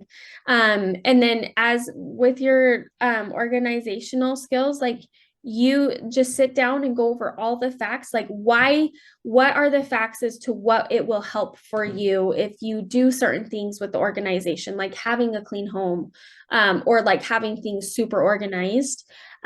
Because I think we all want them organized, but it's just the matter of what will it do for you, instead of stressing you out because now you're noticing that things aren't in the place, because that is something that is now a goal and you have other people who might not put it there. Is that going to stress you out more? So just going through and having that you have to be honest with yourself. Why are you wanting to organize? Is it because it feels like it's something you can control? Or is it because that was how you were raised? Or because it feels like it will give you that clarity and release all the other stuff? You have to be honest with yourself in all of those aspects, and then try to make it so you're not going to stress yourself out more. Okay, so focus on the outcome of what I want from that organization, not the actual organization. Is that what you're stating? Yeah, I would say, and if you have that emotional talk with yourself, right, and you're super vulnerable and honest with yourself as to why you feel like that might be valuable, is what you're wanting, why you need it. You might say that you do need that organization and you can do the physical part, but I would just first start with being honest as to why you need it, and then making sure it's factual. Because if you go off of a feeling, you're never going to hit that goal. Because there's always going to be something that's out of place. There's always going to be something that is out. But so if you're going off of a feeling, then it's not going to be a fact. So for example, a fact would be we at this time at night, nothing is out in the living room. Something like that, where one, you can control a time, you give people a time grace, but then you're also allowed to know that by this time, if it's not clean, you get to do this, right? Something where it's factual, because if you're going off a feeling, saying, hey, I told so-and-so to do this and I'm expecting them to do it, but they're not doing it. So you're going to have all these emotional feelings come up because it's not getting hit. So have there be maybe a consequence of that not being done for the people who've stated that they are committed to ensuring that they agree or You whatever. can. So this is the fun part with life coaching is like you get to have suggestions, but Mhm. at the end of the day, you have to make the decision as to what's best for you in your life because I don't live it. I don't live with who's in your home, so I don't know how that relationship is, but you do. So you get to decide whatever will be best for you at your relationships that will help your all of it because you don't want to have the organization come in and make your relationships go lower. So it's just you're trying to keep it as a wheel, right? So essentially the goal is to have this all as a wheel. All equal. Obviously, it's never going to be, but you're wanting to have that as the goal and working towards that. So with that, just evaluate and maybe have that conversation that this is something you're wanting to focus on with your family as the organization. But it's totally up to you as to whatever plan you make. But you just have to be honest within yourself with all of these pies. Like anybody that's going through it, like you have to just be honest and make sure that you're separating the feelings from the facts. But Okay. Yeah, got it. Thank you. Thank you for volunteering and doing My this. I pleasure. hope that was beneficial for everybody else, especially when you're trying to be clear as what you're wanting to do. But Kenny, I think my time is done. Yes. That was perfect. Thank you, Bailey. And Dory, again, thank you for volunteering. That takes a lot of guts there. So, Bailey, will you do us a favor and put your contact info in the chat? So Yes. if anyone wants to continue or have that conversation deeper, they can reach out there. Also, real quick, welcome to those that may have joined us in the meantime. But yeah, Bailey, thank you so much for that clarity of vision. You know, and you said right off the bat that you're going to cover some of the same things Lona did, and that's okay because the message will hit different people. So it's important to share your message, whatever your message is, and whatever message you have to share with others, because it's going to affect people that somebody else couldn't affect. So thank you for sharing that, and again, those action steps. We did have a question. Rod asked if they could get a copy of that wheel in PDF or how they Yes. could get a hold of that. Yeah, so if you guys want a copy of that PDF, you just reach out to me for the to my email and I can just email that over to you. Perfect. Awesome. Thank you so much. Does anyone have any other questions at the moment for Bailey? Thank you so much. It was wonderful. Thank you guys. Yes, thank you. Awesome. All right, we'll move on. Perfect. Yep. Our next speaker is Christiella Bilga. I hope I pronounced that right. If I didn't, please correct me. Was a drama. It's Christelle Biga. Oh, sorry about that, Christelle Biga. So thank you for being here. Overcoming 9 months in detention to realizing her American dream serves as a compelling narrative of the power of intention coupled with action. As a former corporate manager turned an expert speaker and CEO of Exposure Maven, Christella has manifested her visions into tangible success time and time again. Today, she's going to share what she has learned on her journey to manifest the life that she wants. This isn't about wishful thinking. It's about actionable steps you can take today to bring your dreams to life. Her unwavering commitment to turning dreams into realities makes her not just an inspirational figure, but a practical guide in the journey of manifestation. Christelle, take it away. Thank you so much, Kenny. Thank you for having me. It's a pleasure to be here. So my name is Christelle Biga. For some reason, people keep saying Christella, but it's Christelle. So I'm really happy that I heard what Bailey was saying about, clarity and really taking action, because sometimes when we hear about manifestation, some people might think you meditate through life and then things happen as you're meditating. Can that happen? Absolutely, anything is possible. But oftentimes we are required to take action. And you can't really take action if you're not clear, if you don't know where you're going, if you don't even know exactly what you want. So when I had a conversation at the beginning with Kenny about being a speaker at this event, we had a little back and forth because I'm not a speaker on manifestation in general. So I wasn't agreeing to speak on manifestation like that. I was more inclined to speak on what I do right now, how I support people with my business. And eventually, for the past few days, it hit me because I was in my head thinking, well, manifestation is not really your lane. That's not your expertise. But then I came back to the truth, which is that we all are experts in manifestation. Who has ever felt like I'm not an expert? Who is here at this event today because they believe, well, I'm not an expert. Let me go hear from the experts, and I will learn something that I need to do to create, maybe to manifest the car, manifest the home, manifest the relationship, manifest whatever. Raise your hand if you're on camera, or raise your virtual hand if you think, okay, I'm not an expert. Let me go hear from the experts. Let me go learn from the experts. Am I the only one who thinks I'm not an expert? Because yes, that was the conversation that I was entertaining. I'm not an expert. Why should I go speak on a topic that is not my expertise?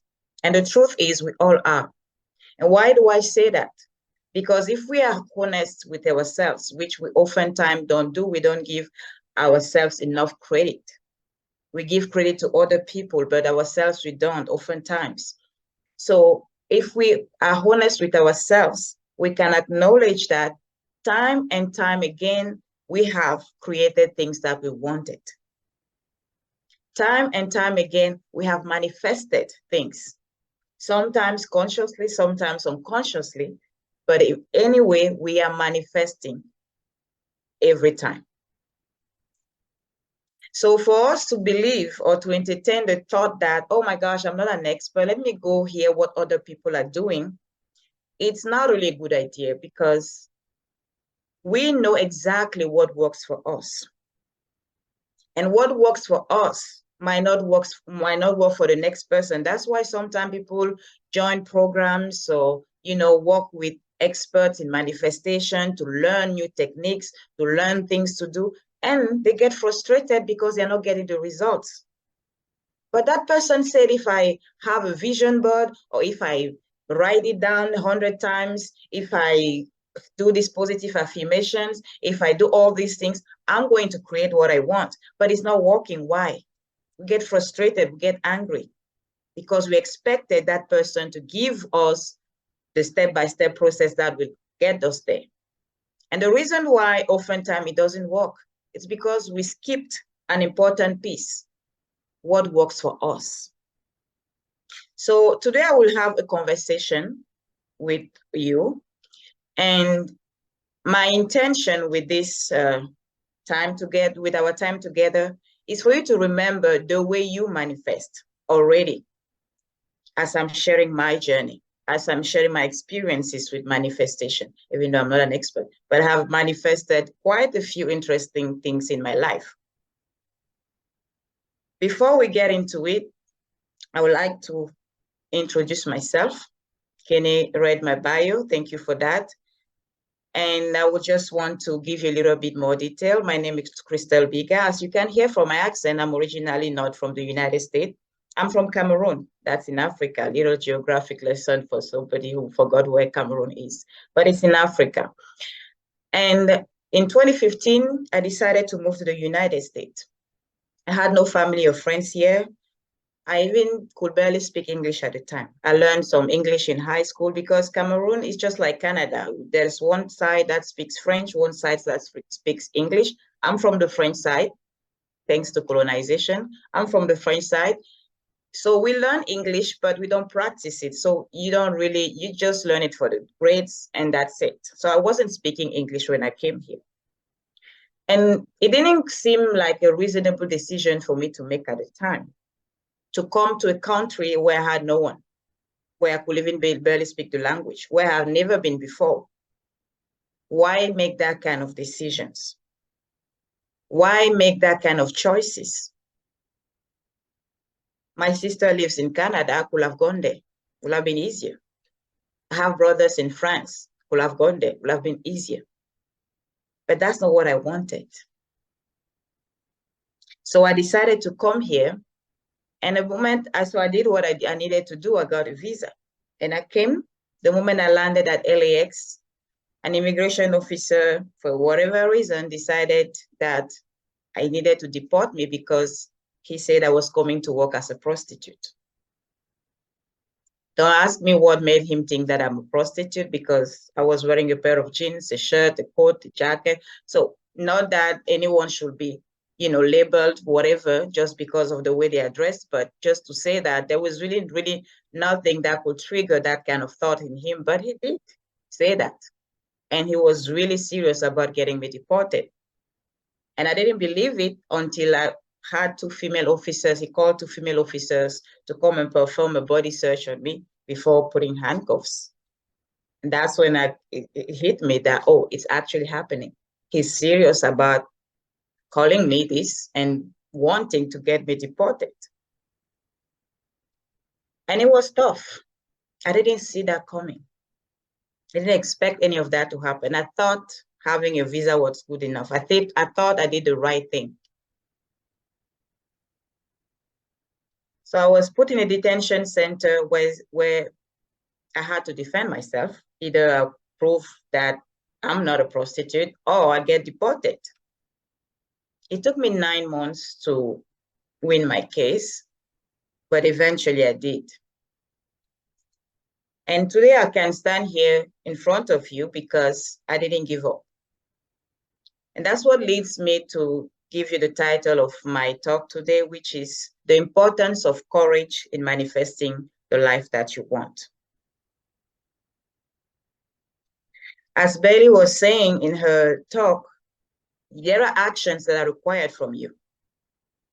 There is clarity that is required from you. And if you are not brave, the things that you desire, the things that you want to create might never see the light, the day, because you are called to be courageous. First of all, in establishing or deciding what it is that you want. Sometimes we sound a little cray-cray when we say the things that we want. Sometimes it takes even courage to claim what we actually want in our lives, or we want our lives to look like. And so many people just settle because it's easier to settle what is to settle for what is reasonable, to settle for what is achievable, to settle for what is within our reach, to settle for what everyone else is doing, right? If we do just like everyone else, no one's going to question us. If we go for what's reasonable, we can handle, we have control, we think, over the outcome. So if we really want to create something that is in our heart, which is oftentimes something that is out of our reach, that's where we oftentimes count on manifestation. Because people don't really manifest cooking a meal, because that's something within our reach. We know how to cook a meal, I hope, do we? So we know how to cook a meal. So we're not going to look for a technique to manifest how to cook a meal. No, we know how to do that. We learn how to drive our cars. So we're not going to meditate our way through driving a car. We know, okay, you go to the driving school, you go get your driver's license, and you drive. The moment we start talking about manifestation is when we now want things that are beyond what we believe we can do. We refer to manifestation the moment we want something, and now all of a sudden we don't know how to achieve it. All of a sudden, we don't think we have the tools in our hands to create it. We don't know anyone who can even help us make it happen. So now we want something beyond us. We want to manifest. We want to create beyond what our physical abilities allow us to create. And that part requires courage. Because first of all, you have to own what you desire. And that's what I was saying first, that sometimes it doesn't make sense. When you want to manifest something that is beyond your reach, which I'm explaining, you want to manifest because you can't create it. You can't just go do it. That's why now you want a technique to manifest it.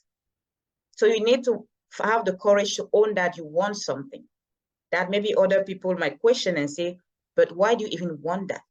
Don't you think it's too much? When I told my family that I wanted to move to the United States, we had that conversation. They said, what are you saying? There is no one there for you. My sister will say, come in Canada. Why go there? You don't even, there will be no one there to assist you. Come, I'm here already. My brothers, in fact, like, why don't you come here? It's easier. You know, you already even speak the language. So it made zero sense for me to say, no, I'm going to the United States. It made zero sense for them, but that's what was in my heart. And that's why you are called to have courage. When you have a desire, that doesn't make sense. Even your brain sometimes will question it. But the truth is, it doesn't have to make sense for you to have it. It doesn't have to meet any logical requirement for you to have it. And for you to go for it, you need to have the courage to stand by what you actually want, instead of going for the easy route of settling for what everyone believes it's possible, or you should have, or you should do, or even your own fears are telling you. I loved how when Belly was saying, not your feelings, because sometimes fear is what guide our decisions.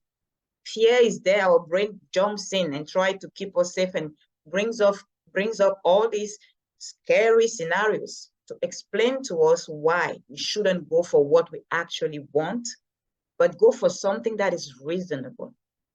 Now, I'm not here asking people to jump off cliffs, but I'm just saying, if you desire something in your heart, don't let your head get in the way, and don't let anyone else get in the way. That's why I didn't listen when my family said, do the reasonable thing, go where you have family, go where you have people that can help. My heart was telling me something different, so I went for it. Did it go exactly the way I wanted? No. And oftentimes when we're trying to manifest something, in the process, we have a lot of challenges that arise. Why? We are sometimes here, well, the moment I started praying for this or meditating on this topic, it's like everything just went south. All of a sudden, I'm having all these dramatic things happening. I don't know what's going on. Because when you say you want something, that thing is within you, it's for you, it's available. But are you ready to receive it? That's when now those experiences start appearing to prepare you to receive what you asked for. And that's a journey of courage. Because as those challenges arise, as you have had, first of all, the courage to stand for what you want, meaning you got clear on what you actually want, and make sure that you're not asking for it because your friend has it or because everyone else around you has it, so now you want it too. No, make sure it's something that you really want. And if it's something that doesn't meet any logical requirement, have the courage to stand by it and go for it. And when you take the action and you go for it and challenges start arising, keep the courage to keep standing up, to keep going. I thought having a visa was enough. My dream, okay, good. I said I wanted it. It seemed impossible. Everybody told me it was a bad idea. I did it. I got my visa. Here we go. Did I expect being arrested at LAX? No, I didn't. I didn't see that coming. I didn't even think it was possible. I thought having a visa was enough. I didn't even think I would be accused for something that random and end up in jail. And now I had to defend myself. It wasn't part of the plan. And in your process of creating the life that you want, You might have a good plan that looks perfect on paper. You might really have all your ducks in a row, because some people don't take action until they have all their ducks in a row. Good. It's good to have a plan. But it's good to remember that life happens. Doesn't matter how good your plan looks on paper. It's how you show up in making that thing happen that will determine the success. Not a good plan, not a good strategy, not the good technique that you have. No, that's not what will make it happen. That's not what will create the result that you're trying to achieve. What will create the result that you're trying to achieve is you showing up every step of the way, having the courage to get back up after you fall. That's what will lead you to the finish line, not a good plan. So here I was in that jail. I didn't even have to stay there, to be honest. Sometimes people ask me, oh, why did it take 9 months? I wasn't sentenced to stay there for 9 months. I ended up spending 9 months there because there is a process. You have to go to court and defend yourself in front of a judge. But every time I will go to court, because I didn't have a lawyer, of course, who will hire a lawyer for me? I had no one here, remember? When I will go to court without a lawyer, the judge will just say, come back next month, go get a lawyer. They will give me a list of pro bono lawyers that I'm supposed to call and hope that someone will pick my case and come defend me pro bono. It didn't happen. So every month I will go there, the same story over and over again, 9 months. I wish I could tell you that it was easy. Went by fast, because sometimes we were, oh my gosh, we're already October 28th. Time flies. No, when you're in jail, time doesn't. It doesn't fly. So every single day, I had to make a decision, a courageous decision, a scary decision, to either stay there because my vision was clear. I knew, okay, I'm coming here for a reason. This is my vision. But now I'm facing this challenge.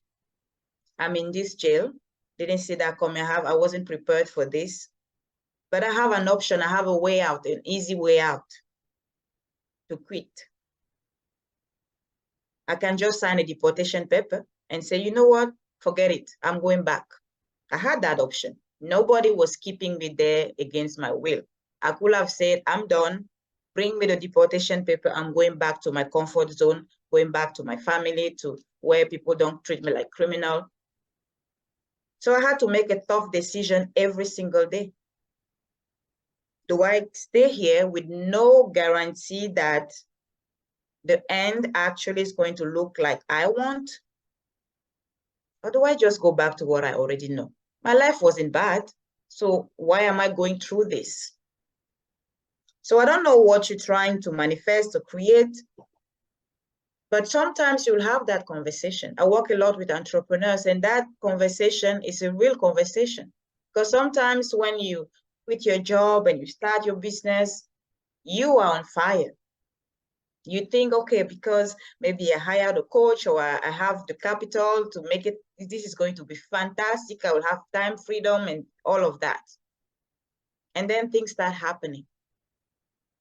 Clients don't come in, or the pandemic hits and now it's lockdown. You have to close down your store, whatever you started. Now what? Now you have a choice to say, you know what? This entrepreneurship is not for me. Let me just go get a job back. Nothing wrong with having a job, get me right.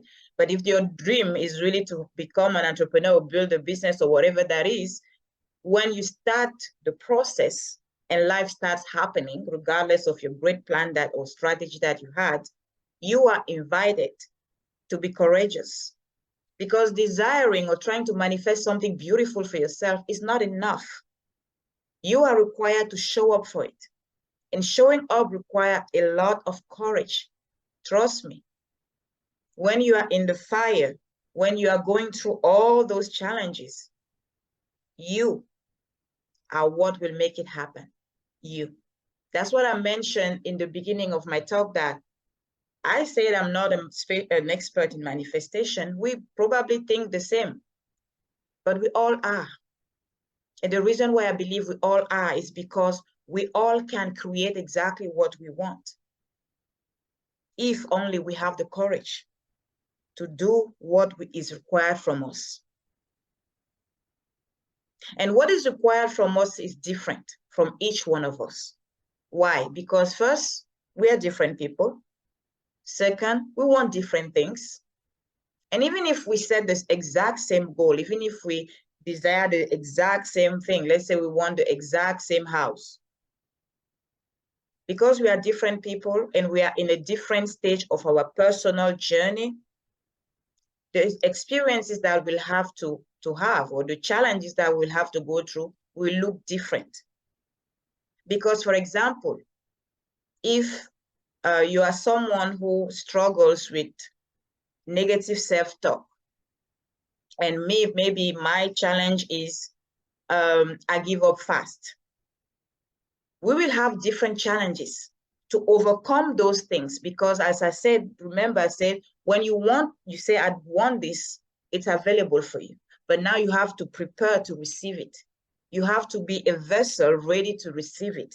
So for you to be able to receive it, to become that vessel, you go through challenges that will give you the opportunity to release what needs to be released for you to become that vessel that can receive it. For me, going through that experience was an opportunity for me to release control and fear. I was someone who was living in my head a lot. And I thought I needed to know exactly how things happen. I needed to have control over everything that is happening, because I was too afraid to not know. I was too afraid that things don't go my way. So I was put in that situation where first I didn't see that coming, because trust me, if I was in Cameroon and they said, you know what, if when you get to the US, they will put you in jail, I'll be like, oh no, thanks, I'll stay right here. Don't need that. So I was put in that situation where I had no control over nothing. I didn't even have control over when I eat. I didn't even have control over when I shower. I didn't even have control over when I wake up or go to bed. That's how much I had to deal with my fear of losing control. I had to go through that to release it. And sometimes when we're going through those experiences, we do not understand the message. We get frustrated. I was frustrated. I was crying there more than I have ever cried in my whole life. I was so angry at the system. Why am I here? This is so unfair. Why am I mixed with people who didn't do the right thing? They crossed illegally. I got my visa. So I went through all those things. Why me? Why is this happening? It shouldn't have. I did everything right. Who has ever had that experience feeling this is unfair? What is happening to me right now is so unfair. I don't deserve this. But the truth is, you actually deserve it, because you want what you want. And in order for you to receive it, you are given the opportunity to release anything that is not going to allow you to enjoy the answer to the prayer that you're making, the answer to your manifestation. Let's say you have the fear or anxiety or negative self-talk, and you receive what you're praying for. Are you going to actually enjoy it? No, the self-talk will not even give you the negative self-talk will not even give you the opportunity to be happy about it, because there will be something to complain about. There will be something to say bad about it. So you will not enjoy it. And God doesn't want that for you. The universe doesn't want that for you. It's like, okay, you want that? Awesome. But if you have that, you will not really be happy, because you still have fear going on. You'll be so afraid to lose it that you will not even enjoy it. So let's do this. Let's give you a chance to deal with fear first. Then we give you that. How about that? Then we are put in a situation where we have to experience a level of fear that will make us say, you know what? I don't even know why this is happening to me, but I'm out. But if you have the courage to stick through it and face that fear and face that emotion that is being brought up through the experience you are going through, you will see it through. You will see what you want. So in my case, I had to deal with that, the frustration of not having control over my day, over my life, over what I'm wearing, over what I eat, or I had no control. So I could have said, you know what, I can't do this. I'm going back to freedom and do what I want and not feel like people are having control over my own life.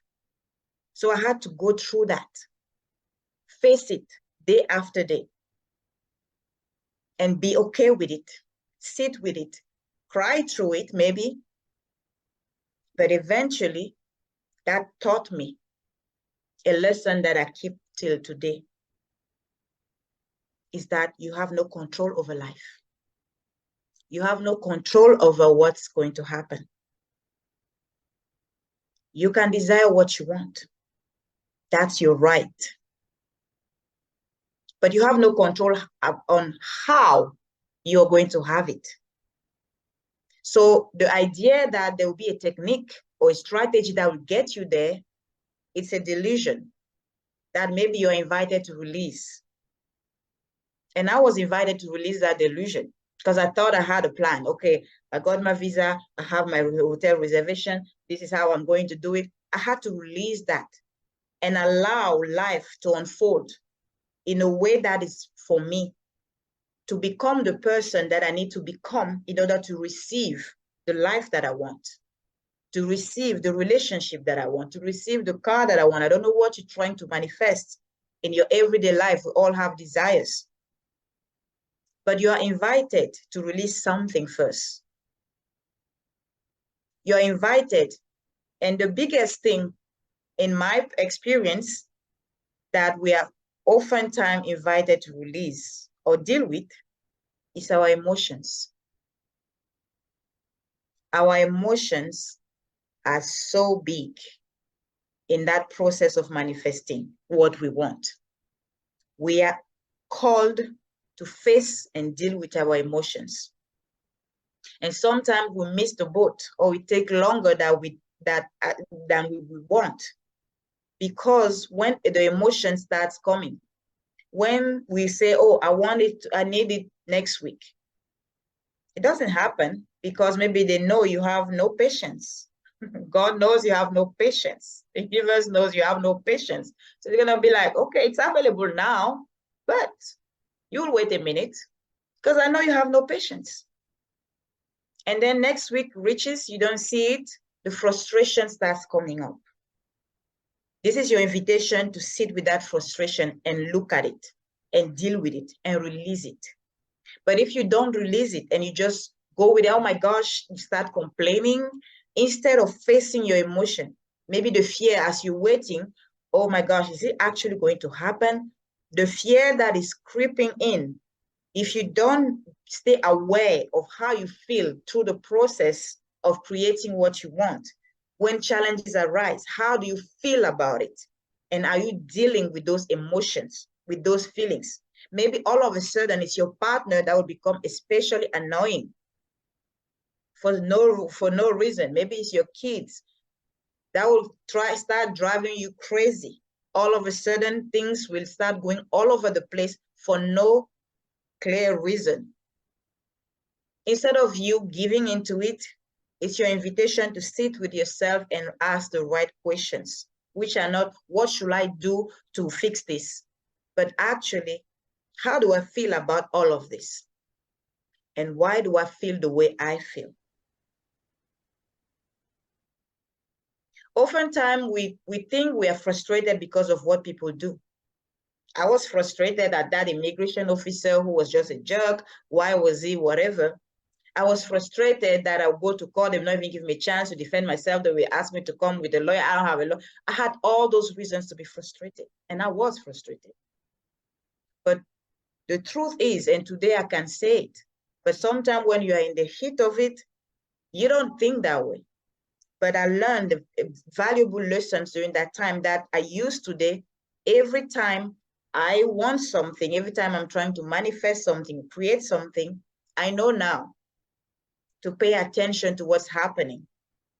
As I make a prayer or I set a goal, an intention to create something, I start paying attention to what's happening, what starts happening. And then I sit with myself and ask, why is this happening? Oh no, but because those people are just jerks. Yes, they are jerks, but why is that affecting me? Why do I feel the way I feel? Because there is frustration in me. They didn't bring the frustration and put it in me. There is a beautiful story. I don't know if it's, I don't know who said it. I wish I could give them credit. That if you are holding a cup of coffee, right? Holding a cup of coffee and you're wearing a white shirt, maybe someone bumped into your cup of coffee and coffee spills on your white shirt. The natural reaction is to be mad at the person. Oh my gosh, you messed up my shirt. But if you were holding a glass of water instead of a cup of coffee, and the person bumped onto you, water spilled on your shirt will just be wet. It will not be messed up. It's just water. So you will not be as mad as if it was coffee.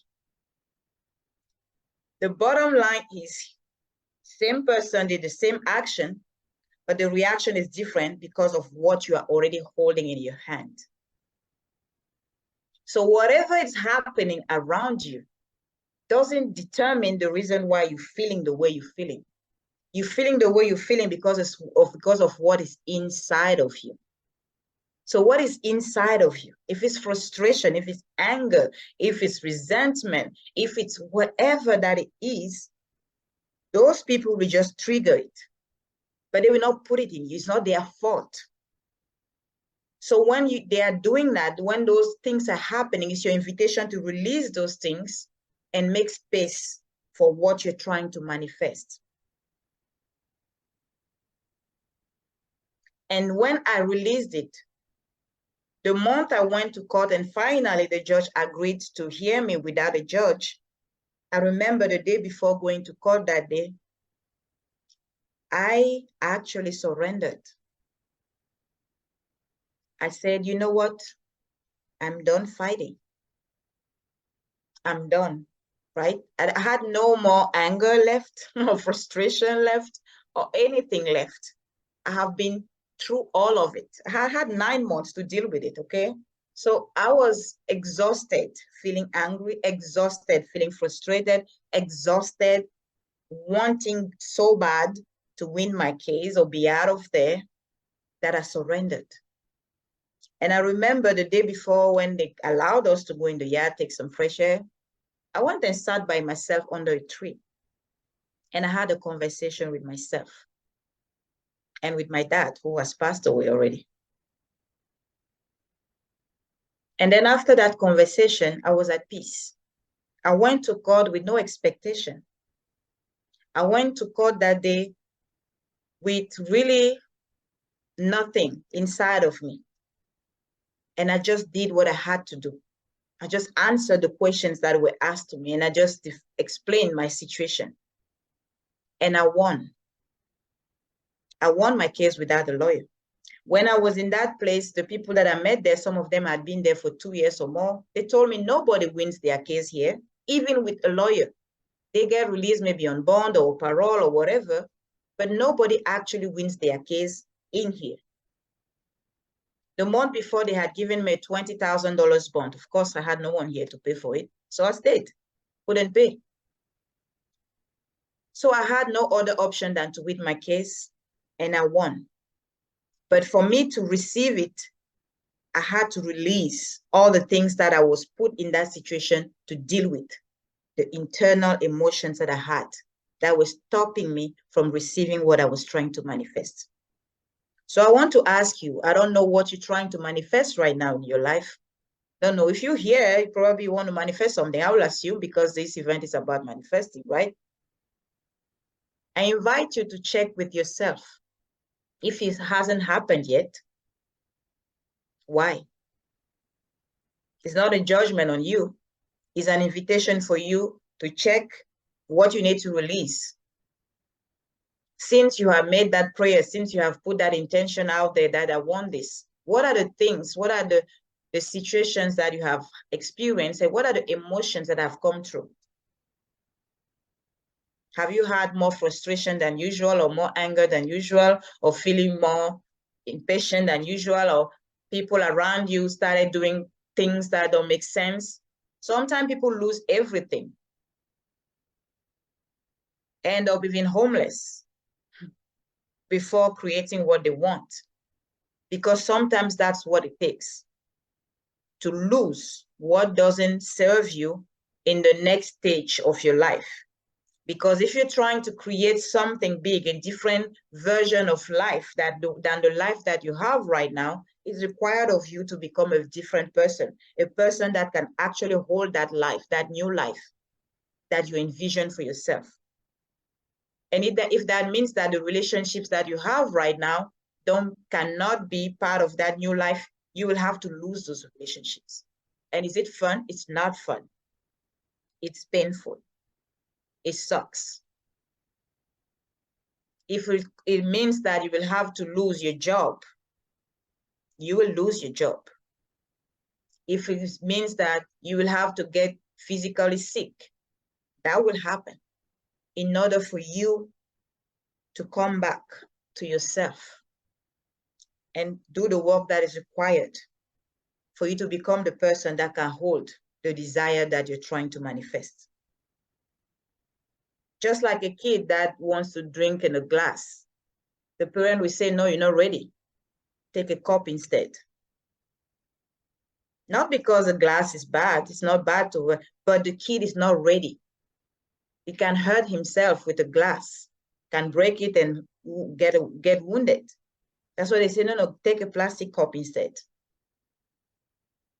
It's not a no. Eventually, at some point, that child will reach a point where they can drink in a glass, but not now. And that's what is happening. I want this. Okay, it's there, but not now, not until. Not until. And for you to do that, to get that to that place where you can hold that, this is what you are called to do. This is what you need to look at. Look at yourself in the mirror. Have the courage to look at yourself and acknowledge that this doesn't serve me anymore. Maybe being angry has helped me before to defend myself, whatever reason we create around why people are just too much, I can't handle them. They just, Now with what you want, with the new position that you want at your workplace, with the level of responsibility that you will have, you can't afford to be this angry. So you have to release it. And it's not a fun invitation. Sometimes you are put in situations that make you so angry. You will be so angry that you will realize that I don't need this anger anymore. And sometimes there is no connection between your personal journey, what is happening within you, and your dream or your vision or the desire you're trying to manifest. It seems like there is no connection, but they are so connected. They are so related. Why? Because you are the person creating the desire that you want. You are the person that will receive that desire, that prayer. You are the person that will receive it. So you have to become the person capable of holding it. That's why I say for me, there is really no technique of, oh, this is what you need to do. And that's why people oftentimes get frustrated with manifestation, because one day you do something and it works. Next time you do it again, and all of a sudden it doesn't work anymore. Why? Let me share a story with you. I was taking a coaching program with Mary Morrissey. I don't know if you know her. She's really big on, creating your dreams, and she's a great coach. So I was doing her program. It was an online program, and she had an event in Washington. I'm in Los Angeles. It was a live event, and I wanted to attend. So I decided to attend the event. And I was driving to the airport to go take my flight. I was listening to one of her of the courses that I was taking. And in the course, she was sharing a story, great story. She was sharing a story of one of her teachers who had an event. He was invited to speak somewhere. People had paid already. Everything was set. The event, people bought tickets to attend the event and everything. He got to the airport to get to catch his connecting flight. And there was a storm. All the flights were canceled. He couldn't make it. So they canceled all the flights. meaning he couldn't be at the event on time. But he refused to hear it. So he went to the customer service and told them, I hear you guys saying the flight is canceled, but I need to travel. They said, but sir, there is no way. There's a storm. There is no flight leaving the airport. We can't. He said, I hear you. And I'm telling you, I have to travel. People are waiting for me. People bought tickets to attend an event where I'm invited to speak. So figure out something. I need to be there and on time. The guy said, but he said, I heard you, or I heard you already. And I'm saying, I'm sure there is a way. Figure out something, whatever you can figure out, just figure out something because I need to be there. And he insisted so much that out of frustration, the guy at the counter just went on his computer kind of to get rid of him, trying to just show him that he's doing something. He eventually found a flight, but he had like 3 different stops before getting to his final destination. He said, okay, so I found something, but he has like 3 stops. The guy said, okay, whatever, as long as I'm on my way there, it's better than nothing. So they booked him on the flight that they found, and he made it on time to his event. So that's what the story I was hearing in the car as I was driving to the airport. I got to the plane. We arrived at Atlanta. There was a stop there, and then after that, we're supposed to take another flight to Washington. Believe it or not, the flight got canceled. There was, I don't remember what was happening, but the flight got canceled. So now we had to, they were not giving us really much options. They were saying the next flight is going to be in 2 days. 2 days, that was going to be already the end of the event I was going to attend. It was a 3 days event, so it wasn't working for me. And I remembered that story. That just so happened that I was listening to on my way to the airport. I remembered that story. And I said to myself, there is a reason why I heard that story.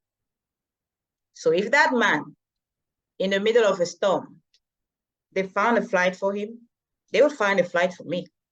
I don't know how that's going to work, but I'm just going to stand. That's exactly the words that I used in my mind. I said, I'm going to stand on that man's faith to make this happen for me because I need to attend this event.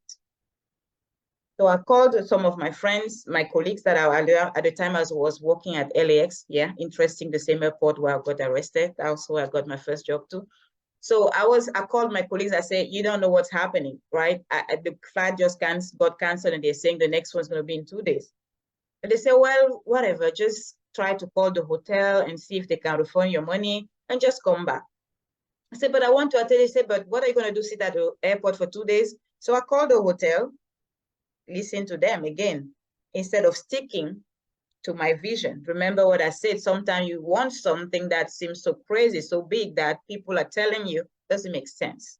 So I was there, and then I picked the whole call. I called the hotel. I say, hey, listen, I can't make it. Can I? They say, no, it's too late to cancel. It's less than 12 hours before your check-in time, so we can't refund your money. So I called back my friend. I said, well, I guess if I don't go there, I'm losing my money for the hotel. They said, well, just forget about it. And then I hung up and I sat there and I said, no, I'm not giving up. That man made it through a tornado. There is a way here. And I don't care what that is. I'm just going to trust that it's going to happen. If it happened for him, it will happen for me. I let it go.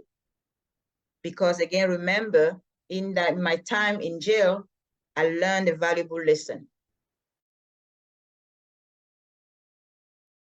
Letting go of control, of trying to make things happen your way. I let it go, and I just got on a call with another friend that was just chit-chatting. She was going through a tough time, so I just was, trying to bring her back up, to speed and everything. And they called. They said, I heard them talking because I was at the gate. They say, oh, there is a flight that just come check in. It's leaving in 20 minutes. It's leaving in 20 minutes. I didn't even have time to go check out my luggage and check in back again because they said the flight was canceled. So now I was freaking out. I had to rush now to go check out my luggage, check in back again, and try to rush on time at the gate. Of course, it didn't happen. I didn't make it. I tried everything. I don't know if you have been to Atlanta airport. I was rushing, taking, like, I didn't even know where I was, so it was horrible. So eventually when I finally made it, I begged TSA, I said, they skipped the line for me. They helped me as much as they could, but I couldn't make it on time. So I missed that flight. And that was the only flight left for that day. So I sat there and I said to myself, this is not happening. So now I'm going to become that crazy guy in the story, and I'm going to go stand at that ticket counter and tell them to figure something out. So I stood online and I went there and I said to the guy, I was just repeating what I heard in that story. I said, listen, I need to be in Washington tonight. The guy said, but there's no flight. The last one left already right now. We don't have any. I said, I heard that. I did. I'm just saying, I need to be in Washington. Figure out something. And then the poor guy was like, but ma'am, I say, I heard you. And I know you saying the truth. I'm just saying, try to check. Just, you never know. Just check your, whatever. So he rolled his eyes. One of his computers like, well, there's another flight leaving a little late today, but it's already full. So if you want to be on the wait list, fine, I can put you on the wait list, but it's not even a direct flight. It goes to Texas first. And I say, whatever, just put me on the wait list. I'm happy with wait list. So you put me on the wait list. Oh, I forgot to mention, because I was working at LAX and with an airline, I was on a standby ticket. So meaning I wasn't even a confirmed passenger. When you're on a standby ticket, you get a seat when there is no paid passenger. So yeah, so I wasn't even a paid passenger. And on top of that, I was on the wait list. So it wasn't looking good. But I just kept standing on that faith based on the story that I said, if it happened for that man, it will happen to me. I went inside, had lunch, everything. And next thing I know, they called me. I didn't just made it on the flight, but I got a confirmed seat even on my way back. It made 0 sense. I didn't even know what happened or how did it happen, but it did. That's just one way that the reason why I'm sharing that story to say that what I did that day, I was never able to do it again. I was never able to do it again. To tell you, today you can create a vision board and it works. And next time you create the same vision board, it doesn't work. Just pay attention to where you are at that moment in your journey, in your personal journey. What lessons you need to learn? What work do you have to do on yourself for that to work? And why is it not working? It's not working because now you are invited to level up. Maybe it worked that time because you were at the right place to receive what you wanted. But now maybe the next thing that you want is calling you to become a different version of yourself. So now you have to do the work again. So it doesn't matter what you will hear here today or what you have learned so far.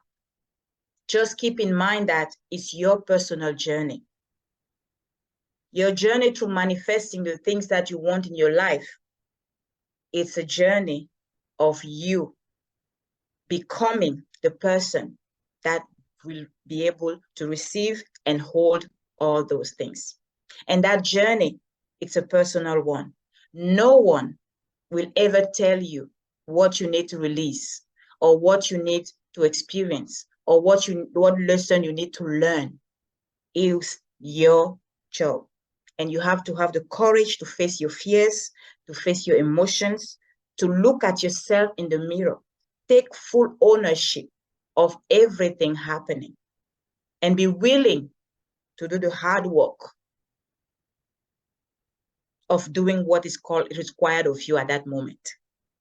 And when you don't, sometimes those dramatic things happen, like maybe getting cancer or losing your job or losing everything and ending up on the street, happen when we have the little nudges. We don't pay attention. We are so consumed by making it happen. We are so consumed by trying to make sure that all our ducks are in a row. We are so consumed by that we miss the little nudges that God or the universe is giving us about ourselves. Give us little experiences, we push it on the side. Sometimes they say, don't let negative thoughts come in. Breathe in. If someone is negative, kick them out. No, maybe that person is coming to trigger anger in you for you to realize I have anger in me. So maybe it's time for me to deal with the anger. Instead of you putting it up on that person and staying away because I don't want to mess up my manifestation, let me just keep that person out. No, it's your invitation to look and wonder. Yes, that person is a jerk, but why am I so angry? That means I have anger. Remember the coffee and the water with the white shirt? The reason why my shirt is messed up is not because that person bumped on me. If I just had water, my shirt would just be wet, not messed up. The reason why my shirt is messed up is because I had coffee in my cup. So when those little invitations come along the way, pay attention. Stay aware of your emotions, of your thoughts, of what you're saying about yourself, what you believe to be true, and how you react to the things happening, and have the courage to let go of what you need to let go of. Don't try to control things. When you know, because you always know, the more I started paying attention to that, the more I'm aware. Sometimes I know that it's time to let go of something, but I'm too afraid. And when I'm too afraid to do it, I get a big slap. So meaning something really bad happens. So now I don't do it anymore. Now when I just have that intuition that it's time to let go of something, I breathe, I have the courage to let it go before it gets bad. And the more I do that, the faster I release what needs to be released, the faster I'm receiving the things that I'm calling in, the faster I'm seeing things manifest. I will just share one little quick example with you. The other day, I wanted plantains. I'm from Africa, but many of you don't even know what is plantain, but Caribbeans and, you know, Latinos also know what is plantain. So I needed some. Where I live, there is no Mexican store or African store around. So it was like, well, maybe during the weekend, I will go find a store and buy. So, and during the day, it was probably 3 o'clock. I was walking, but I started feeling some frustration.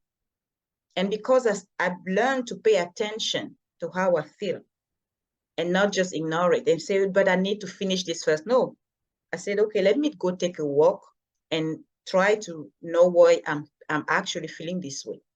And I went out to take a walk and I was, you know, just enjoying the sun and being there with myself and trying to process that emotion. Guess what? I met a truck. A Mexican guy was driving a truck with groceries. He was selling groceries there. And I just stopped and asked, do you have plantain? He said, yes.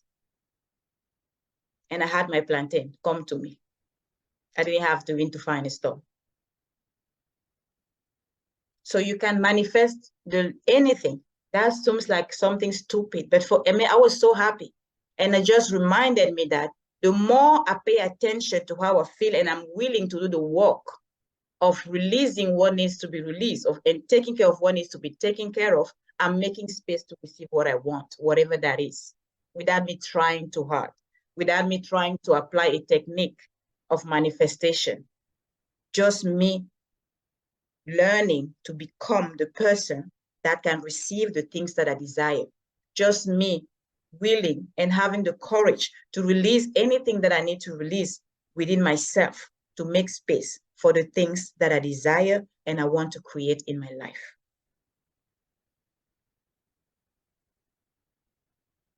So I will just leave it there and invite you to think about how you have created the things, because sometimes we don't acknowledge what we have already accomplished. I am sure whatever you're trying to create now, manifest now, you have examples of other things that you have manifested. I just invite you to look back and wonder, how did that happen? How did that happen? And remember that if I was able to do those things before, if I was able to create this, if I was able to manifest this, that means I can also manifest this. What is standing in the way? What can I release now in order for it to come to me faster? So I will leave the last few minutes to questions. If you have any questions, so maybe I can check the chat and see. Okay. Let me read some comments. Sorry, I didn't read it during my talk. Okay. Oh, thank you, Stefan. Okay, focus on this. Okay, I have sympathy for your hard time, but thanks to your hard time, then you are hit. Thank you. Yeah, right. So when you're going through tough time, you don't see it as a blessing until now you're using it to inspire other people, right? So remember that. Okay, yeah. So thank you so much. I hope really this was valuable. As I said at the beginning of my talk, I am not here to teach you any technique because I'm not an expert. I'm here to remind you that we all are experts at manifesting, and we do it our way because we have a different path. We are invited to have a different journey in life. And wherever we are in our journey, the things that we need to learn at that time, the things that we need to release at that time, those are the things that will allow us to manifest faster if we have the courage to do it. Thank you. Melinda, I will pass it back to you. Thank you so much. That was so wonderful. So grateful for your talk. That was amazing. I do like to remind you that, like what you said, that if it has happened to someone else, it can happen to you and so much more. Absolutely. That's a big thing that I live by in my life.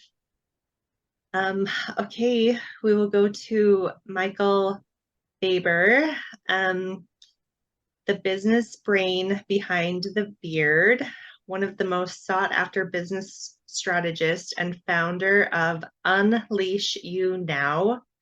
Michael is the business coach for those that want to make the world a better place, live the life they desire, and create the legacy that will impact forever.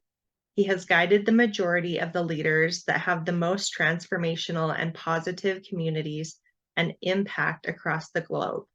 He is well known for creating 6+ figures in courses, events, masterminds, memberships, retreats, books, even a deck of cards. Michael's life's purpose is to end suicide and self-injurious behavior, and he works hard to make sure every day that becomes a reality. He does this through his several businesses he owns and all of the clients he serves. All right, so we'll turn this over to Michael. How's everybody? First, thank you, Kenny and Melinda.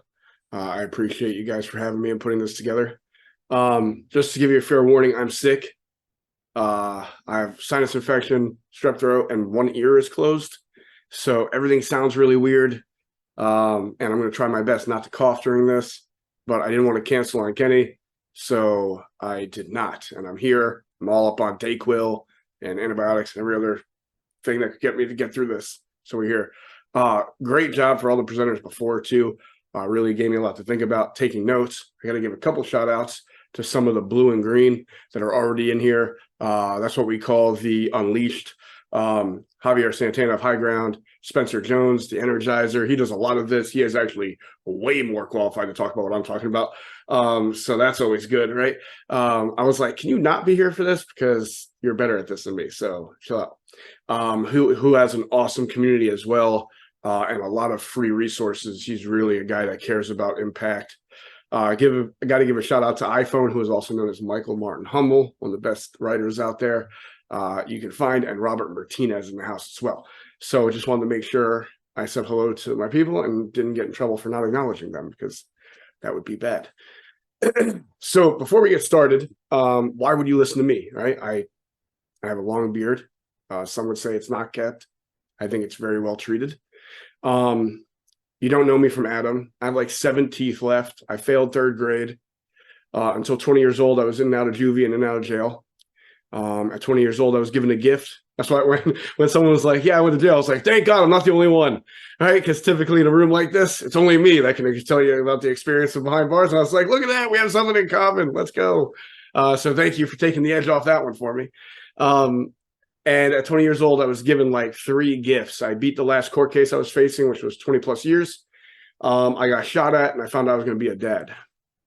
And I want my daughter to be, her dad to be dead or in jail growing up. So I did what anyone would do in my position. I moved to Delaware, because who the hell gets in trouble in Delaware, right? Like, most people don't even know it's a state, right? But we do have plantains, no saying, right? Which I can cook a mean plantain. I know I don't look like it, but I can do it. All right, fry it, put a little brown sugar and cinnamon on it. Oh, it's delicious. Anyway, fry it with a little bit of spice. But this isn't a cooking show, so I won't get into that. But I literally messed up every way possible. And then I went and opened a restaurant and bar at the beach because I look like a real beach bum, which is hilarious. Before I was like criminal Mike, and then I was like businessman Mike, and I wore a 3-piece suit everywhere. And then finally, a couple years ago, I just did this thing where I was like, I'm just going to be Mike, right? Like I'm going to be Michael. We're going to see how that goes. All right. So now I'm older and I wear a backwards hat almost every day. And everybody's like, what the hell happened to you? You don't have a 3-piece suit and a pocket watch. I literally look like a scene straight out of Peaky Blinders. All right. Like I had a pocket watch in, I wore the Kango hat or the Boston Scully hat every day. Had a suit on all the time. It was miserable. Didn't like it much, but I saw everyone in the space doing it. And really what happened was I was hurt, but men in my family, we would never be able to say we were hurt. We were angry. All right. When she was talking about anger, I was like, I was angry for like 20 years. Right. It was a great time. My anger came out different ways. When I was younger, it came out violent. It came out physical. Right. Because I couldn't express how I felt. So I wanted you to feel it. All right. I love flat caps. There you go. Look at Mike even knew the official name. Right. Proud of you. You're not going to trick me with that iPhone title. I know who you are. So I do love a good flat cap too. I'm trying to find a blue and green one so I can get back into wearing that because I feel like I'm getting a little too old for the backwards hat. Every day I might want a flat every once in a while, but no one cares about my wardrobe. So I was angry all the time because I couldn't deal with my hurt. Right. So I went out to get the labels other than the one I didn't want people to give me. Thank you, Mary. I love my energy too.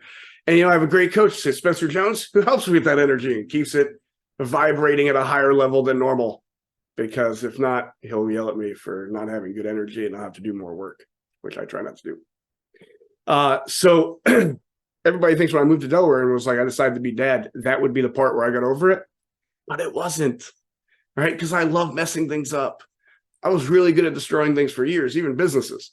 Right, which is weird now. People ask me for business advice. I'm like, let me tell you some things I did when I was starting. Right, 20 years ago, it was an interesting journey, and I went to create this life. But what happened was I didn't deal with anything.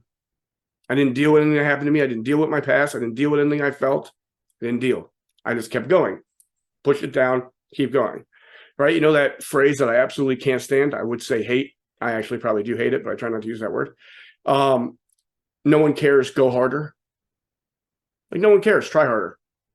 All right. That phrase literally almost killed me. Because I was like, oh, no one cares. I just got to try harder. Oh, just try harder. Just try harder. So I'm like, for years, I'm just pushing things down, holding it within me. And then 2011, one of my best friends calls me. You want to talk to the epitome of fake? I'm in my front yard hitting fake golf balls. All right. One, I suck at golf. I don't look like a golfer, do I? Two, hitting plastic balls in your yard does not help your golf game. It is literally just a waste of time. Right? Did not know that at the time, figured it out. Right? So I'm in my yard hitting fake golf balls. One of my best friends called me. He's like, Mike, I'm in a serious situation. You got to help me. And I'm like, what's up? Right? And he's like, I got in a fight with my wife. I'm like, that's called life, bro. Right? like any of us that's married or been married, I'm like, yeah, that's a day. Right? Like we just call that a day. All right, he's like, no, you don't understand. It's a big one. And I was like, dude, do you want it to work? He said, yeah. I said, go home. All right, just go home. Talk it out. See what happens. All right, see where you guys stand. Work it out. And I went back hitting fake golf balls in my yard. The next day, his wife is at my door. Not normal, right? So I'm like, oh, no. What did I say that she's mad at now and I'm going to get in trouble? All right, Siri's trying to pick up our conversation. So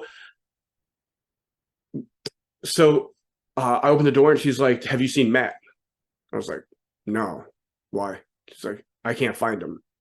And I got this weird cryptic message from him this morning. And I'm like, oh, all right. We play a lot of sports together coming up. I'm like, he's probably at one of the softball fields, batting cages, basketball courts, right? I'll just go check around. All right. So I drove around all day, looked for him everywhere, couldn't find him. The next day we get the report that he took his own life.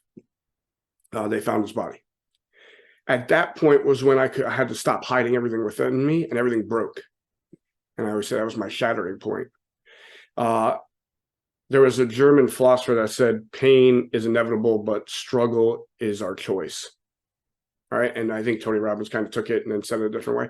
But Struggle is a choice, and I choose to struggle because I didn't deal with anything. All right, so that was the day it broke, and I ended up in Lewis Beach with a gun in my mouth, and I wanted to end it all. Gun wouldn't go off, and then a picture of my daughter fell in my pocket. It was the second time my daughter saved my life. All right, and I say all this to you not to have any sympathy towards me. I don't want that or asking for that, and that won't help either of us. I tell you this because if I can do all of that, end up there, hitchhike across America, right? So I did after that. I had a missing person report for me. Ended up in Mobile, Alabama. Anyone live in Alabama here, or especially Mobile, Alabama? I don't want to say anything bad if you do, all right? But I'm sure there's some nice areas in Mobile, Alabama. I wasn't in it, right? So, and originally I'm a New York City kid, and in Mobile, Alabama, it was a whole new world for me, right? Like it was Aladdin, right? But there was no magic carpet or jasmine, right? It was just Mobile, Alabama. And I was like, how the hell did I end up here, right? Like this is a steep drop from having multiple businesses and being deemed successful in a bunch of people's eyes and feeling like an incomplete fraud and imposter, right? And being like, not being able to be myself. And I went through all that, failed all the things, have a record, got in trouble, and I'm still here talking to you, right? We have multiple events a year, almost 20 events a year. Next week, I'll be with a couple of these guys in Florida at a men's retreat we have. It's absolutely phenomenal.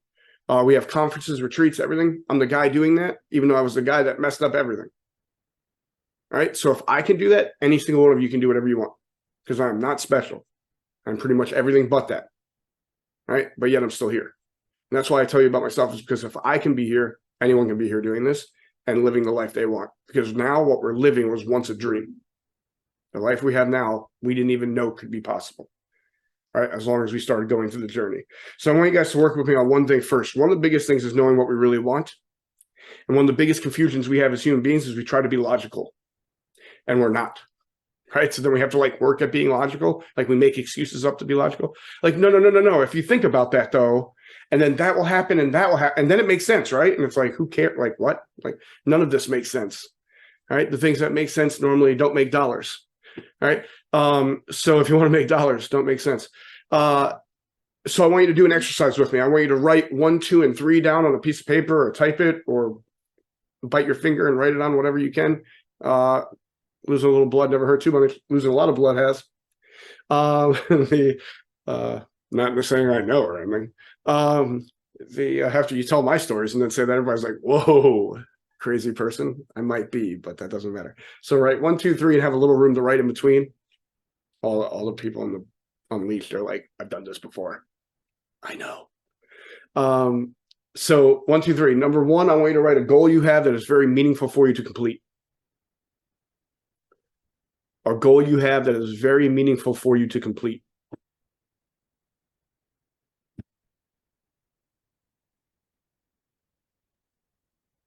Also, got to give a shout out to Allegra who joined in. Havana 13's in the house. She's part of the Unleashed as well. I want to be like, you said everybody's name but mine. Ever happened to you? It happened to me multiple times. I try not to get in trouble anymore.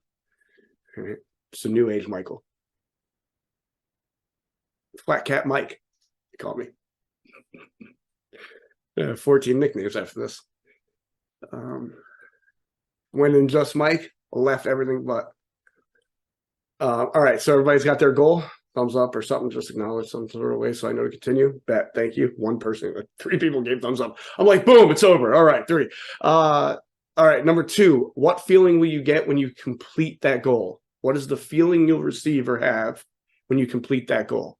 So actually put yourself in there, complete the goal. What does it look like? What does it feel like? What's going through your body? What are you thinking? Like, so what it will feel like when you complete that goal?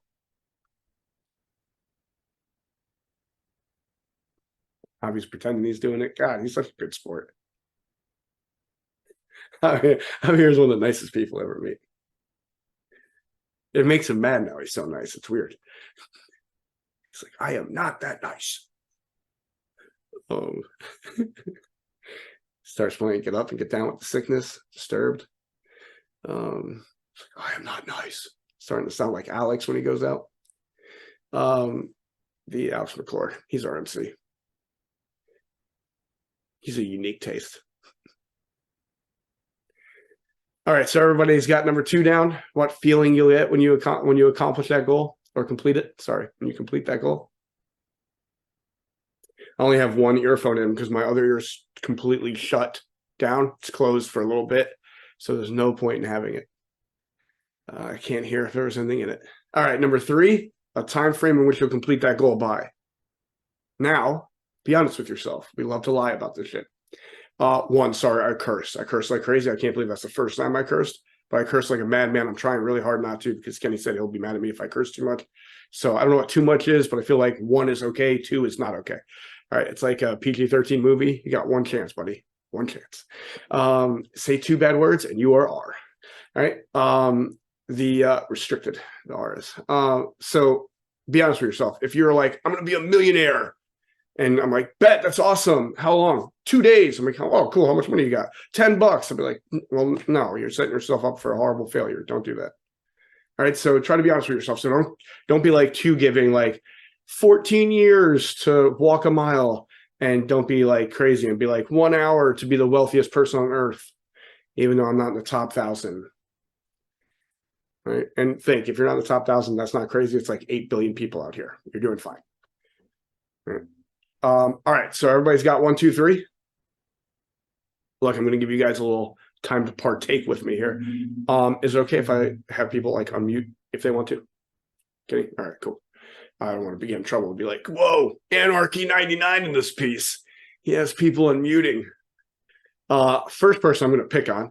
I'm going to, he knew it was him. Spencer, I'm going to pick on you, bro.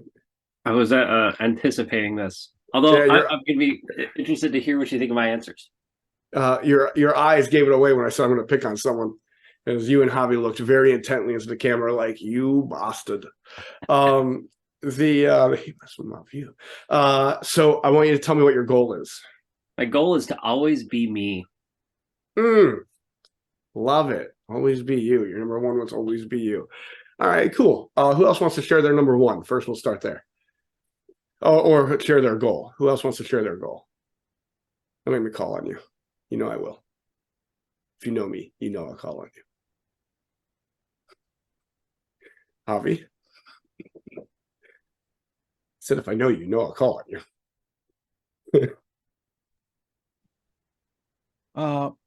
Mine was more of a business focused goal. Cool. There's no wrong here. Reach that $1 million goal for my agency. Yeah, let's go. 12 months. So $1 million a year. Nice. I like it. Let's go. Revenue, not sales. Right. Yeah. I got you. I figured that one out, but just because I know you. All right. Anyone else wants to share other than the 2 people I just picked on? Come on. I see you there. I see you. It's awkward now because I'm like staring at your camera, knowing I see you. There you go. Yes, let's go. Celia. Mine is actually to pay off all my debt. Nice. There you go. Yeah. Isn't that a great thing? I was about to start talking about the feeling. I'm not supposed to, so I had to stop and be like real awkward about it. But that's a great thing. Like getting that debt away. It's like, thank you, Jesus. All right. So that's awesome. Anyone else? I'm glad. Thank you for having the courage, even though we don't know each other. Mary says hers is in chat. Will one day. Stephen? Yeah, let's go. As a fresh divorcee, I want to have a home in my name and be starting my life forward. And then I want to do 2 flips a year. That will happen this year. There we go. Let's go. Proud of you, man. Thank you for sharing. Thank you. All right. Anyone else? Or I'll let you guys all off the hook. Robert, what's up, bro? You want to say your goal? He's like, I don't know what you're talking about, bro. I haven't been here. Man, my goal right off the bat is to retire for the 2nd time. Right? There we go. Retire second time. Stability, to have the stability to know that, you know what, I'm doing what I'm intended to do, to be real, to be purposeful, and to know that no matter what, every day we're going to accomplish something. Let's go. You're motivated just answering the question. Jesus. I'm going to headbutt the wall because of you. And Mary said, is not to be, it was a past goal because I was put on the spot, but it was not to be homeless. You were put on the spot, but only your spot. Like no one's going to see it. You write whatever goal you want down. It doesn't have to be a past goal. But anyway, I will say this for everyone that shared to grow courage. I'm proud of you. Next part of that is you were all wrong. And Spencer and Javi, I give you a lot of credit for playing along, even though you knew you were going to be wrong. Or at least I would say you were wrong. All right. And this is why you were wrong. Because again, you went to the logical part. Right? Number one is the logical part. Our brain justifies all the things we really want and says, this will get it for us. But let me ask you a question. Have you ever done something and been like, man, thought that was going to feel better or differently or more? Right? And if you're not lying, you're going to say yes. Look at that. That's crazy. We can identify liars right off the bat. Right? Which we all are, just different times in our lives. Right? But anyway, who cares? So your real goal is number 2. So I want you to circle number 2. Number 2 is what you actually seek. That feeling.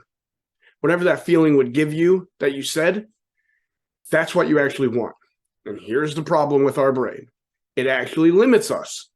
Crazy, right? To think of this crazy imagination trap. If you talk about creativity, Javier will freak out right now. He'll start sweating. He loves creativity. All right. His business is literally High Ground Creative. So, you know, but a lot of people leave off the creative and they just say high ground. And then what I mean by a lot of people, I mean me. So it's this creative thing is also our trap because we only go as far as this will let us see. And when we say we want to feel something, our mind goes, how can we feel it? Bingo, that number 1. Here's the problem. I'm sure whatever you circled at number 2, you could feel in different ways. Number 1 is one way to feel it. Bet. All right. What is another way? What is a daily way you get that feeling? What's a weekly way you can get that feeling? What's a monthly way you can get that feeling? Right? Because here's the deal. When you feel that thing more, right? When you feel that thing more, what kind of person will you be? What kind of energy will you resonate with? All right? What kind of feeling will you get? Will you be a better person? Will you feel better? Yeah, right? It's easy. So will you be better for your relationships? Yep. All right. Will you be better for the people around you? Will you be better for your purpose? Will you be better in the life you chose? Yes. All right. It's simple. So the more we can get that daily, and when I realized that and all the things I was doing that I was trying to get a feeling for, that I just kept doing and horribly wrong, was because I wanted this feeling. That if I knew other ways to get it, all of a sudden, what happens? Oh, snap. I don't have to do the other thing. I could do this. I can get that feeling so I don't have to revert to the negative. I can have to go back to a pattern, a habit that I knew. I could find others, all right, and live this other way so I get this other result, which meant living in my purpose and passion, which meant doing the things I love. I operate over a dozen, now I operate really 1, but we have 8 businesses, bringing 2 more, have a nonprofit, right? I have pieces of other businesses, right? How? This guy that failed 3rd grade, went to college for 18 years and left with no degrees. My mom went to school for 12 years and has 2 doctorates. Who did it right? I don't know. All right, you get to pick. All right, I always say, Mom, I went to college longer than you. She's like, stop it. I'm like, all right. My mom's my angel. Like, you want to talk about how I got to stay alive. My daughter was one of them. My mom was the first one, and my daughter was the second. Now my people, the 3rd. They keep me going. So I promise you, if you get that feeling every day, if you figure out ways to get it daily, weekly, monthly, yearly, everything you do is going to go further because we all know the science behind momentum says, right? Our belief leads to our action leads to our results make us believe our potential. And it just keeps going. Right? So if we can get that in our favor, knowing that's science, that's how our body operates. If we can get that going in our favor, that means we're going to get better results for ourselves over and over and over and over. Right? I'll say that again. Our belief leads to our action leads to the results. Our results make us believe our potential. Our potential then impacts our belief positively or negatively. All right, you ever do something and be like, I just suck at this. All right, so then what happens? You're like, all right, well, I'll put less action into it. And I get worse results. And I'm like, see, told you. Now my potential is like, I'm even worse than I thought. I suck at this. All right, double sucks. No one likes those. Unless you're from Romania. Vampires out there. Sorry. The energy crew was in Romania this past year. So it's a shot fired. All right. So one of the things we're talking about a lot, and everybody's been talking about, and it's the engine, it's the thing that starts us all, is our mindset. All right, there's been some brilliant things said here today. I hope people got the gems, but one of the things that was talked about was letting go. All right, I see you. I know you're here. All right, there you go. Nice smile. The letting go is huge. I had to let go of all the labels. Labels are what other people give us. We don't have to accept those. Those are labels. We get to pick our identity. That was one of the hardest things for me because I owned labels, man. I was a criminal. Yeah, what's up? Well, if you own that label, how good does this life look? What are you taught? Oh, you get in trouble, your life's over. I was 12 years old the first time I got in trouble. So I was like, damn, you're 12. You got in trouble, your life's over. I'm like, Jesus. Like, all right, this is going well. Like, what's the average lifespan? 76. Ah, all right, this is gonna be a rough ending. My life's over at 12 and I got 50 plus left. All right, fingers crossed now I have that, but who knows? We've all seen people go too soon. So what are you letting go? I love this story about, you know how they catch monkeys in the safari, right? Like to take to domain, right? Like to take to zoos and stuff. There's numerous different ways, but one way it was villages that don't have a bunch of money. They can't spend a bunch of money to figure out how to catch monkeys, right? So when I was asked this question, I said they probably have like a net gun and they shoot this net into the trees and then get whoever's in it, right? And the guy was like, that's the dumbest thing I ever heard. I was like, wow, that's the dumbest thing you ever heard. You should hang around me more, right? Because that was just the tip of how dumb I can get, right? And the guy was like, no, bro, they do it with like a box, a stick, and a banana. And I was like, what? And they're like, yeah. And I'm like, I don't know how they would do that. And he's like, bet, I'll tell you. They take the box and they cut a little hole in it. They take the stick and put it through the banana. They put the banana in the box and they sit and wait. What happens? A monkey goes by. And it's like, ooh, what's that deliciousness? I smell a banana. If you like bananas, they do. I'm not a big banana guy, but whatever. All right. So they go down and they look in the hole and they see this banana. They're like, get to eat. Let's go. Right. And they put their arm in and get the banana. Right. And then they start to pull the banana out and they figure out, oh shit, I can't twice. Kenny, I'll accept the bad email. I'm sorry. They try to pull the banana out and they're like, I can't get it out. What is this? Right? This is how I can eat. The stupid stick is making it impossible to get out this hole. All right. And then the guys literally just walk around from behind the tree and walk to the monkey and grab it. And the monkey have a decision to make. Do I try to get this banana out and eat, or do I let go and stay free?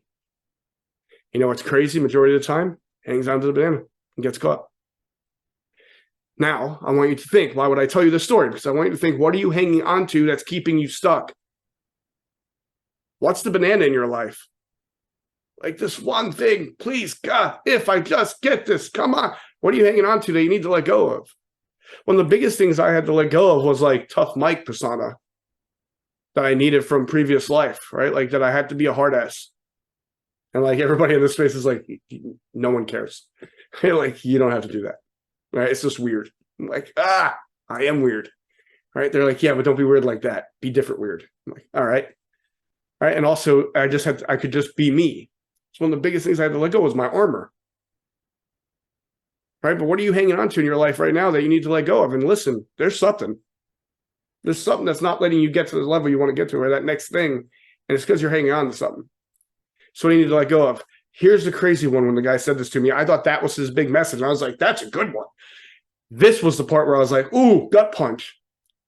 Who are you, the banana in their life? Ooh, who are you playing the banana for? And they're hanging on to you to get to that next thing. And it's like, you're not the thing that's going to get them there. Right? Like I have a very clear thing with my clients. I'm like, I'm going to get you to seven figures profit. We're going to get to $1 million profit. As soon as that point happens, bet I know who I'm handing you to get you to 8, 9 plus. Right? Like I know the coach I'm handing you to, because I'm not going to be the banana for you. Because I know how our systems work and I know where they take you. And I know there's other people with better systems that'll take you to the next point. And I don't want to be the banana in your life.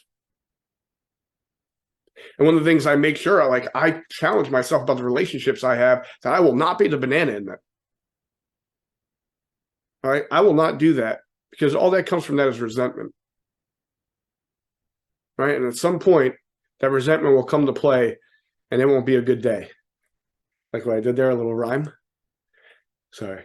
So Know what you need to let go. And anytime you take something out, know something's going to take that place. Decide what it is. Make intent decisions on your life, on what you're doing, on who you're associated with, on where you spend your time, on what events you're going to. I go to a bunch of events. We have a bunch of events, right? We have like 20 plus events a year. I go to a bunch of other people's events. I love events, live events. If you don't go to live events, you're missing out. Live events are amazing, life-changing. Changed my life forever. I didn't even know they existed. Went to one. Was like, I will go for the rest of my life to events, because it took this wannabe tough guy who lost a bunch of teeth trying to prove it, to understanding that that was not the life he needed to live, and he was here for something else. Right? There was a bigger purpose I had to step into and be willing to. All right. So, and now there's amazing people in this room that you heard me talk about. Don't get me wrong. I'm sure everyone in this room is amazing. I can't wait to get to know you and know how amazing. But the ones I do know and know how amazing they are, I met from, you got it, being at some sort of events. Let's go. All right, let's go. If you ever want to hear the worst email chain ever, ask Javier. I'm like the worst emailer, pretty much messenger you'll ever talk to. I'm a horrible messenger, texter, emailer. I'll send like 2 lines. Kenny sent me like 18 paragraphs. I was like, heck yeah. He was like, I don't know if that means you're in or not, really. You said, heck yeah. And I was like, oh, yeah, no, I'm in. I thought that meant I was in. All right. So it was great miscommunication. All right. See, I'm getting people to back me up here. Great at messaging. Sucks at text. Facts. I am the messaging maestro. But I just can't text or email worth a dang. Like how I did that, I G-rated it worth a dang. It took me a minute. I was like, all right. But know how to use this and be deliberate with what you're deciding to put in it and come out of it. Be deliberate.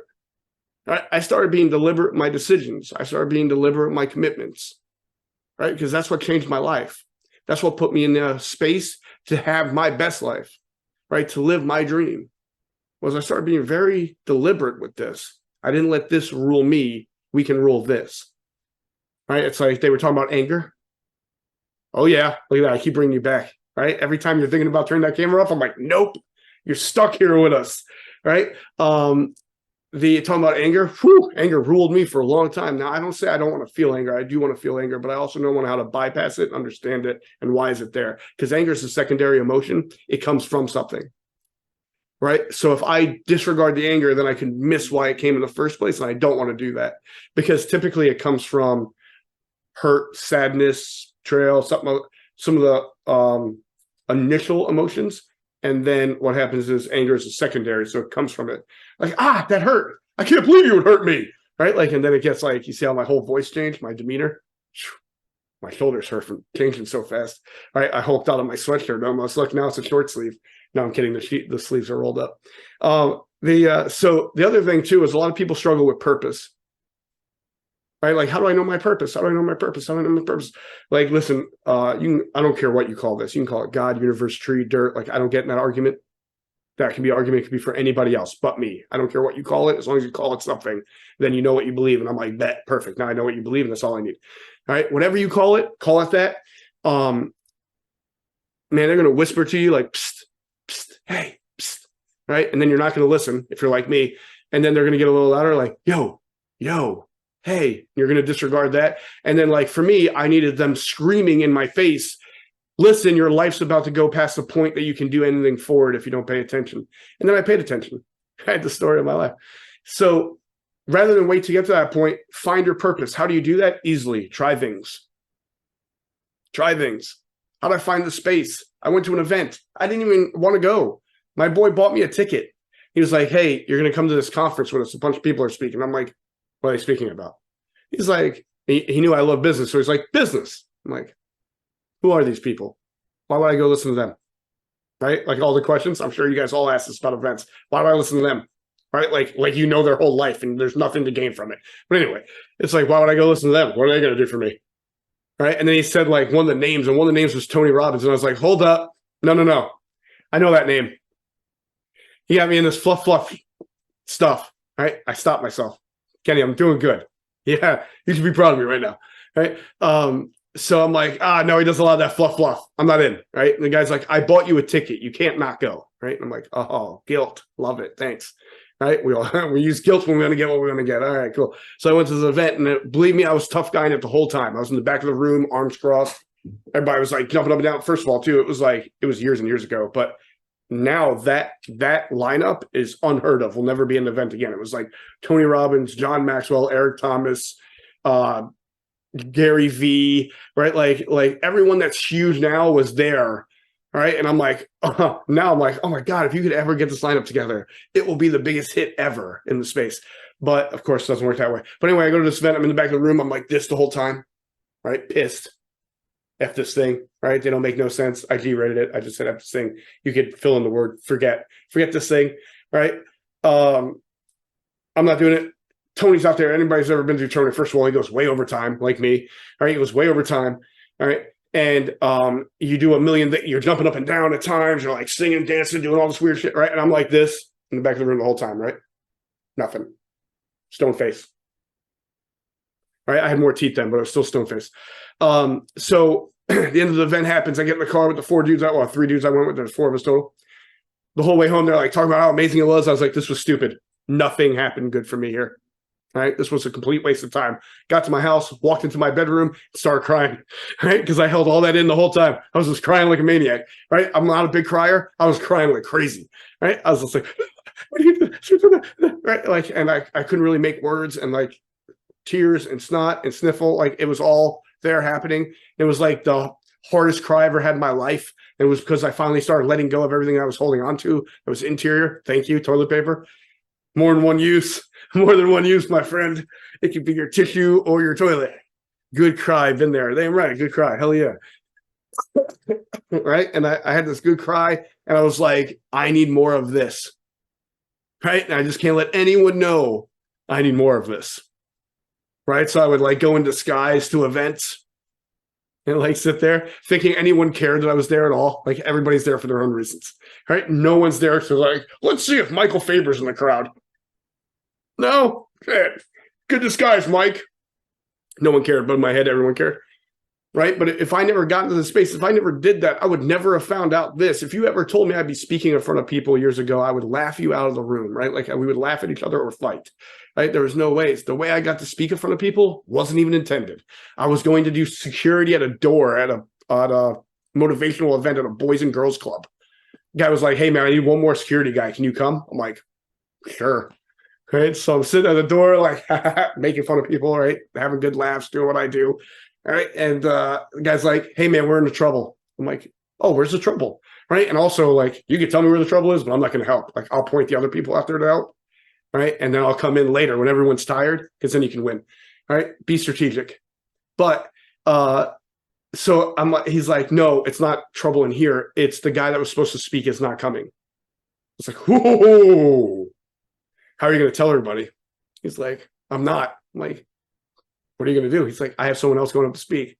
I'm like, oh, dang. Who'd you get? He's like, ha, you. I was like, get the hell out of here, bro. Right? Like, I failed 3rd grade, dude. Speaking in front of people is like torture for most of my life. Right? Like, if you were like, Mike, I'll break you. Cause me pain. I'm like, won't do it. Right? Like, make fun of me. Won't do it. Read it from the room. I will tell you anything you need to know, right? I'll rat on everybody. What is it? Right? Like, and I'm not a rat, but I will rat on everybody if you make me read from the room, right? I was the guy that when they were like, Mike, read, I would do something and get kicked out of the room, right? Because that was better to me. Like going to the principal was a better idea than reading in front of the room, right? So that's how much I hated it. And this dude was like, gave me every guilt trip under the sun. And he was like, I'll lose my job. You know how much I needed this job? And I'm like, all right. I'm like 5 minutes. He's like 15. I'm like, come on. Right. And now it's like, if you told me 15 minutes, I'd laugh at you. Right. You only get 15 minutes to speak. True story. You can ask Javier. He's really close to this guy. They were like, Mike, you have 10 minutes to speak. And 50 minutes later, they were all staring at me to try to get me off the stage. Good luck. Right. I'm not going to do that today. Right. Spencer's like, I will leave. Right. All right. So I went up there and I spoke and I hated it. I hated every second of it. It was torturous. Right. And then after it, I was yelling at the dude that made me do it. I was like, you bum, like you owe me so big. I can't believe you would have me do that. Right. And this kid walked up to me and he was like, "Can I talk to you for a second?" I was like, "Yeah, what's up?" He's like, "It was the first time in my life anyone ever gave me hope. Because I've been in and out of trouble, been in and out of all these things. My family's all in trouble, and I thought that was the only way of life. And you showed me there was something else. So thank you." I was like, oh no. That's such a good feeling, and I do not want it to come from this, right? Like, anything else, right? Like, Lord, please don't do this, right? And it was like, everything I was worried about speaking was, what if you judged me? Anyone thinking about speaking, your fear is all about yourself. Here's the good part. You know why you speak? Not for you. Oh my God. So then you don't have to worry what anyone thinks of you or what someone will say. Someone in this room is going to be like, yo, that dude with the red beard was the dumbest person in the room. And to them, I probably was, right? And someone else is going to be like, dude, that guy was really cool. I really like what he said about that. I'm going to use that. And that's who I'm here speaking for. The second person said something about like, know your who. Know when you're speaking to a room, you're not speaking to everyone in the room. You're speaking to the person in the room that needs to receive what you're saying and can. Why people have so many different speakers. We have a conference every year. Or that's our bigger event. We have a bunch of retreats. We have a conference every year, 20 plus speakers. Right? Javier is one of our speakers. Spencer is one of our speakers. All right. Allegra has been one of our speakers. Margaret's here. That's our whole event planner. All right. She plans all our events. She's in the house. All right. Why? Is because they can say a message in a way someone can receive it that I can never say. This is selfish of me not to have them with a microphone so someone can get impacted by their story. That's the whole reason why we have it. So I never thought I'd be doing this because I tried it. And now I'm like, good luck getting the microphone out of my hand. Right? Kenny has sent me 7 texts already saying, wrap it up. And I have yet to do it. Right? He told me 7 times to stop talking. And I'm still talking. And I'm only at point 2. And I have 47 points. I'm kidding. That's a joke. That's a joke. That's not true. Right? But it's the only way to find your purpose is try things. The problem is we get so stuck in our ways, we get so fearful and scared that we don't. We stay in our patterns and we stay in our habits, and then we don't try anything else. So we don't learn anything else. We don't experience anything else. So we don't know. Who would think seeing me come up here, you'd be like, oh, I would enjoy this guy to speak. Most of you guys are lying if you say you thought you would. Right? They were probably like the business plan behind the beard. Dummy. Right? Like, who let this guy in here? I know I was saying the same thing about me. It's okay. Who let this guy in here? All right. So it's fine. But sometimes something from this will click in you and you'll be like, oh my goodness, that's it. But you won't find out unless you try, unless you do it. Try things. And then things that interest you, try it more. Because from interest spurns purpose and passion. Right? I never thought messaging would be my thing, right? Like, I didn't know helping business owners would be my thing. I love running business. Some would say I'm pretty good at it. Bill Gates thinks I'm broke, right? The guy in the corner thinks I made it. It all matters who you ask, right? I used to say, they're like, man, does anyone not like you? I'm like, my mom thinks I'm like the greatest person on earth. And my ex thinks I'm probably the worst. I imagine I'm somewhere in the middle. Right? But it's fine. Everyone's going to have their own perspective. Your people are going to be with you. And the ones that aren't are not your people. And that's okay. They're not meant to be. Everybody's not meant to go with you on this journey. That was one of the biggest things I had to figure out for myself was I had a lot of boys in this life. I had a lot of people I call brothers. They weren't necessarily blood, but they were love. All right. And I had to understand that this part of my journey, they weren't meant to go on. And are you willing to walk away? Are you willing to keep going down your path knowing this isn't their path? And that's tough. All right, Spencer ever tries to drop the blue and green. Wisconsin's going to have a state of emergency. Right? You heard it here first, folks. Anyone that lives in Wisconsin gets out at that point. Right? No, I'm kidding.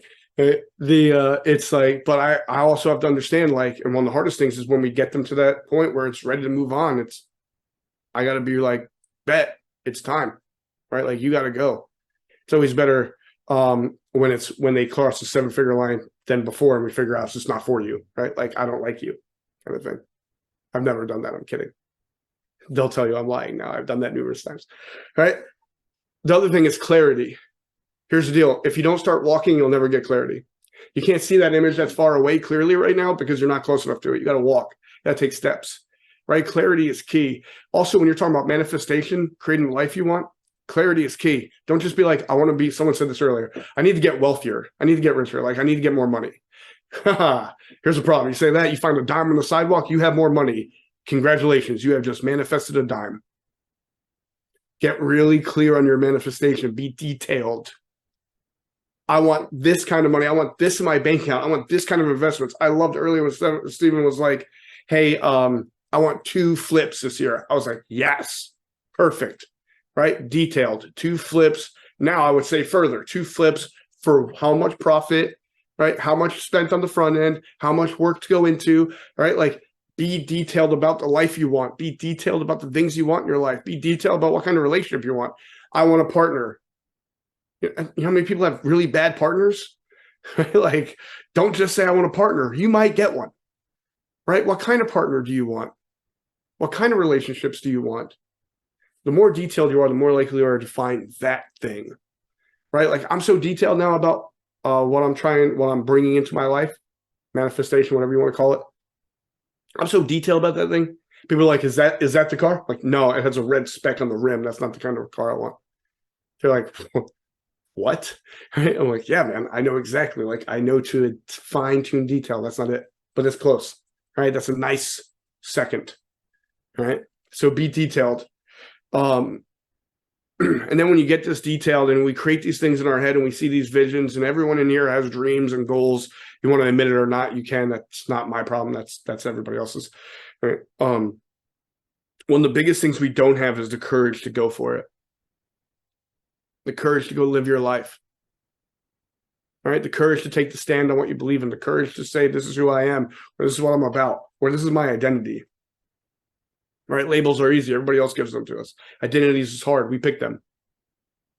That's us. We decide that. We hold on to that. We connect to that. Who in here is an entrepreneur? Even I like to say an impactful entrepreneur. Entrepreneurs that want to do good for others. Right? Damn right. They're my people. All right? Like, empowering entrepreneurs. They're my people. All right? Because we care about impact and income. The more income we have, the more impact we can have. The more impact we have, the more income we'll get. It's real easy. All right? It makes total sense. I love that. But there was a time I didn't have the courage to even say that. I was like, oh, entrepreneurs, yeah. Right? Like, I wouldn't even say impactful entrepreneurs or empowering entrepreneurs because I was too nervous.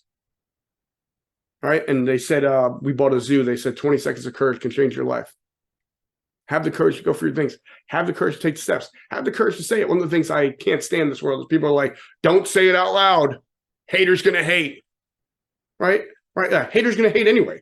All right? Say that thing out loud. Proclaim your thing. Proclaim what you're going to have. Proclaim what you're building. All right? Like, I've been telling people, Spencer's been like, Mike, shut up. I've been telling people for months, we have Gem bourbon coming, right? We have our own bourbon coming. Isn't that cool? Gem, our own bourbon. Really dope. All right. You want to know even cooler? Why is it called Gem? Jem. All right. Because it's the gem of bourbons. But anyway, why? J. My brother's name is Joseph. He died in 1992. He's one of the 22 that served the country and took his own life. E is for Ed. Ed is my dad. He died when I was a teenager. All right. And M is for the 2 Matts I lost, which was one of my best friends in 2011, Matt Carter. All right. So the name actually means something to us because everything we do means something to us. Because if it doesn't, I'm not going to do it. You got to make things mean something to you. Someone talked about why earlier, the 7 layers deep, all right, or 6 or 14, wherever the hell many layers you want to go. All right. But there's 7 layers deep. And it was your why. You better have a why in everything, because if not, it'll easily why you won't do it. All right. So have the courage to do that. Have the courage to proclaim it. Have the courage to know why and be willing to say it. Like, I want to end suicide, self-injurious behavior. Why? It's impacted my life numerous ways. My brother took his own life. One of my best friends took his own life. I've lost multiple people to self-injurious behavior, to overdoses and drugs. I lost multiple people to the system that they'll never see freedom again. And they're good souls. They had purpose here. And we'll never get to experience it. And because that means we all lost. So I know every day why the hell I get up and do what I do. I know why I'm on this call, even though I have 100+ temperature. I'm on antibiotics, ear drops, which is the worst thing on earth. I'll take an enema over an eardrop right now, right? Maybe not. Maybe that's just a moment talking, right? But the eardrops are the absolute worst. I can't stand them, right? It's because I know exactly what I'm doing here and why I'm here. So yeah, this couldn't stop me, right? Spencer tried, right? He signed in. He's like, I knew you were going to be here. Like, okay. The only thing that almost got me was was when Kenny was like, "You got an hour, you got 2 minutes."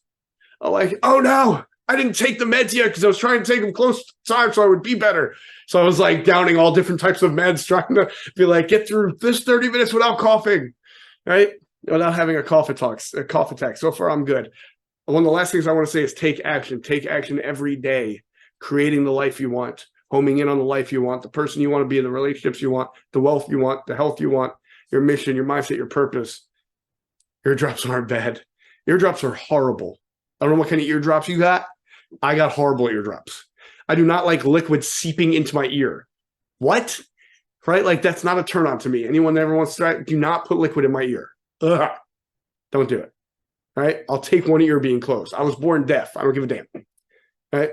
True story. I was born deaf. Didn't get my hearing until I was 3 years old. Didn't learn how to talk until I was 5. That's why I don't shut up now. I have to make up for lost time. Right? All true story stuff. But this is an idea I want you to end on, and a couple of you guys have already heard this, right? And impact theory is one of my favorite things on earth, right? Because it clears the stage for us all. Because everybody says it's what you do, and it's not. It's how you do what you do that matters. And I can prove it. Everybody know who Mother Teresa is? Mother Teresa did a lot of good, I guess, for people, right? Depending how you look at it, I think did a lot of good, right? Do you know who Mother Mary Alice is? No. That was like her assistant, but Mother Mary Teresa racked my ass with a ruler when I was in first grade because she said, "What's your name, son?" And I said, "Jesus Christ, Michael." She said, "What did you say?" I said, "Jesus Christ, Michael, that's my name." She said, "Why'd you say your name is that?" I said, "That's what my dad calls me every day." And so I got hit by the ruler, and I had a parent-teacher meeting on the first day of first grade. Life is good, right? Talking about I lived when I was young. So why I asked that question, everybody knows who Michael Jordan is, right? Yeah, you better know who Michael Jordan is. He's the GOAT. That stupid argument doesn't exist. LeBron's not close. Anyway, Michael Jordan, everybody knows who Bill Wellington is? No, he was on that same team. He was the center. He was the backup center. No one knows, though. All right. Let me use even better. Everybody knows Babe Ruth. Everybody knows Neil DeCong. No, right? He was on that team. He's a Hall of Famer. He won the same amount of championships. He was in same amount of All-Star games as Babe Ruth, and no one knows who that dude is, even though he did the same thing on the same team amazingly. All right. Here, all right. I won't use celebrities, even though that's easy to know. Let's go this. Everybody has a store they frequent around their house. Don't lie. There's no reason to play hard now. All right. Everybody has a store they frequent around their house, or like a supermarket or a coffee shop or something. Javi, I know you do. Every coffee shop around you. Right. When she was talking about coffee earlier, I was like, you're about to get Javi upset. All right. You don't spill coffee in this world, my friend. All right. When you go in there and you see the cashiers, there's the same amount of people in line. Which one do you pick? Probably the one you either know, the nicer one, or the one smiling, right? Looking like they're enjoying what they're doing. You're not going to go to the one that looks like they're going to try to rip your head off if you ask the wrong question, right? Why? They're both doing the cuter one. They're both doing the same thing, but how they do it matters, right? So no matter what you're doing in this world, I don't care if you're a clean sweeper, you run the Energizers or High Ground or anything else that you guys do. I don't care what you do. How you do it will mean everything, right? And that was said in a song, we all die twice. It's actually an Indian proverb, but we like to modernize everything. Once is the last breath you take. We all have that Annie. The second one is the last time someone mentions your name. That's your second death. So I challenge you to live such a life that you never die twice. Thank you so much for your time. I appreciate you, and long live the Unleashed. Thank you so much. That was phenomenal. That was Thank awesome. you for There's any coming, questions, sir? even though you're sick. Of course. Yeah. Wouldn't miss it. Totally understood if you just said I can't make it and stuff, or I'm just gonna listen.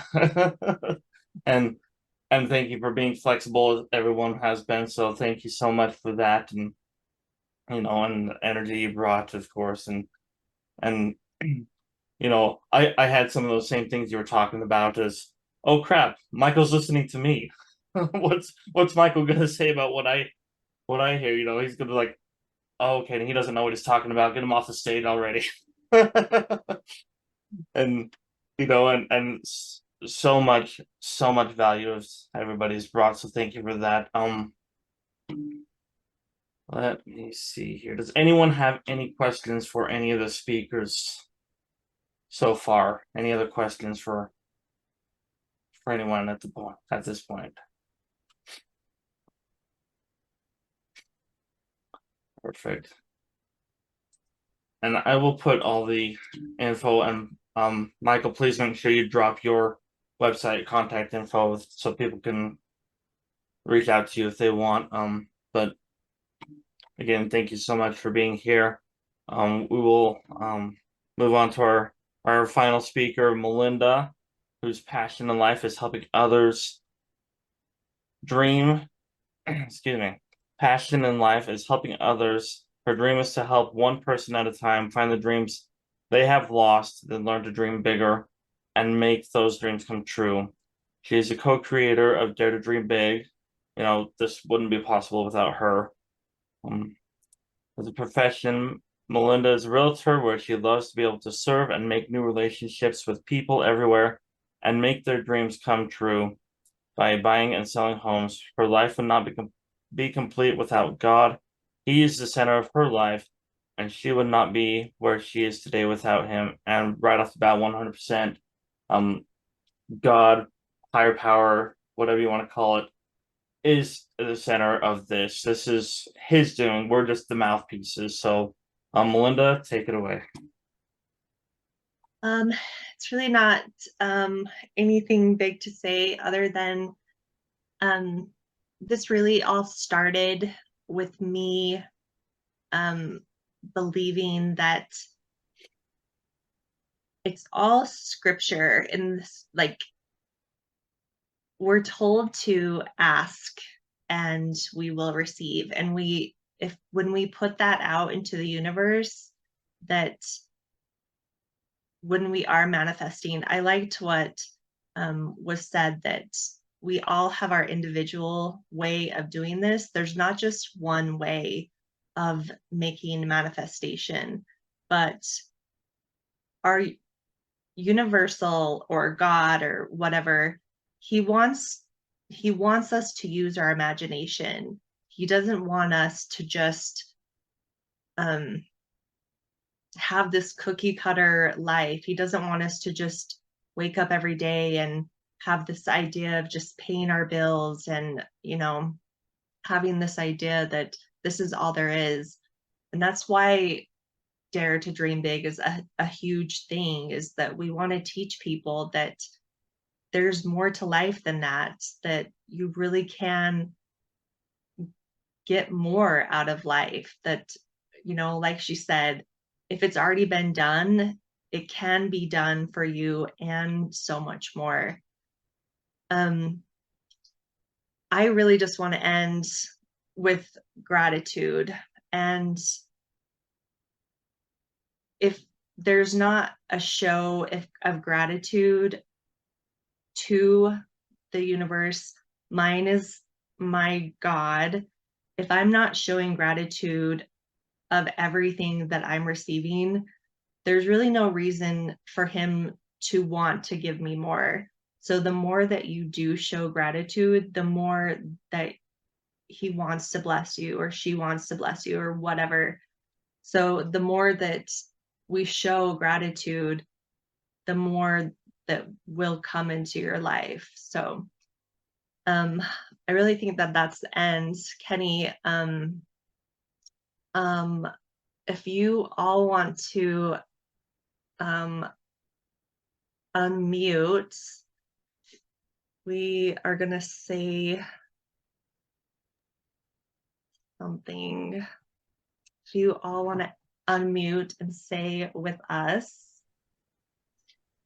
that I am grateful I am grateful. I am grateful I am grateful. for everything that I have. For for everything that I have. All right. Thank you so much, everybody, for Thank you. joining us today. Are you guys going to put all of the stuff in the chat, and are you going to, is there a recording of this that we can get somehow? Yes, there's a recording. I will do a group Facebook chat. So if you are on Facebook or whatever your best method of communication, please put that in the chat. And then I will do a group chat and put my email in there as well. And I'll get you the direct link and as well as the YouTube link for the recording. So, but everyone, Perfect, thank you for being here. Thank you for participating, listening, and speakers. Thank you for your messages. Truly grateful, truly inspired. Lots of notes. So thank you so much. Also coming up soon, there will be an announcement for the next one. So look for that. Primarily put out on Facebook, and we will see you at the next one. Thank you so much. Yes, thank you all so much for coming. Thank you. Thank you Bye. all for your attendance. Thank you so much for Wow. having it. We love you all.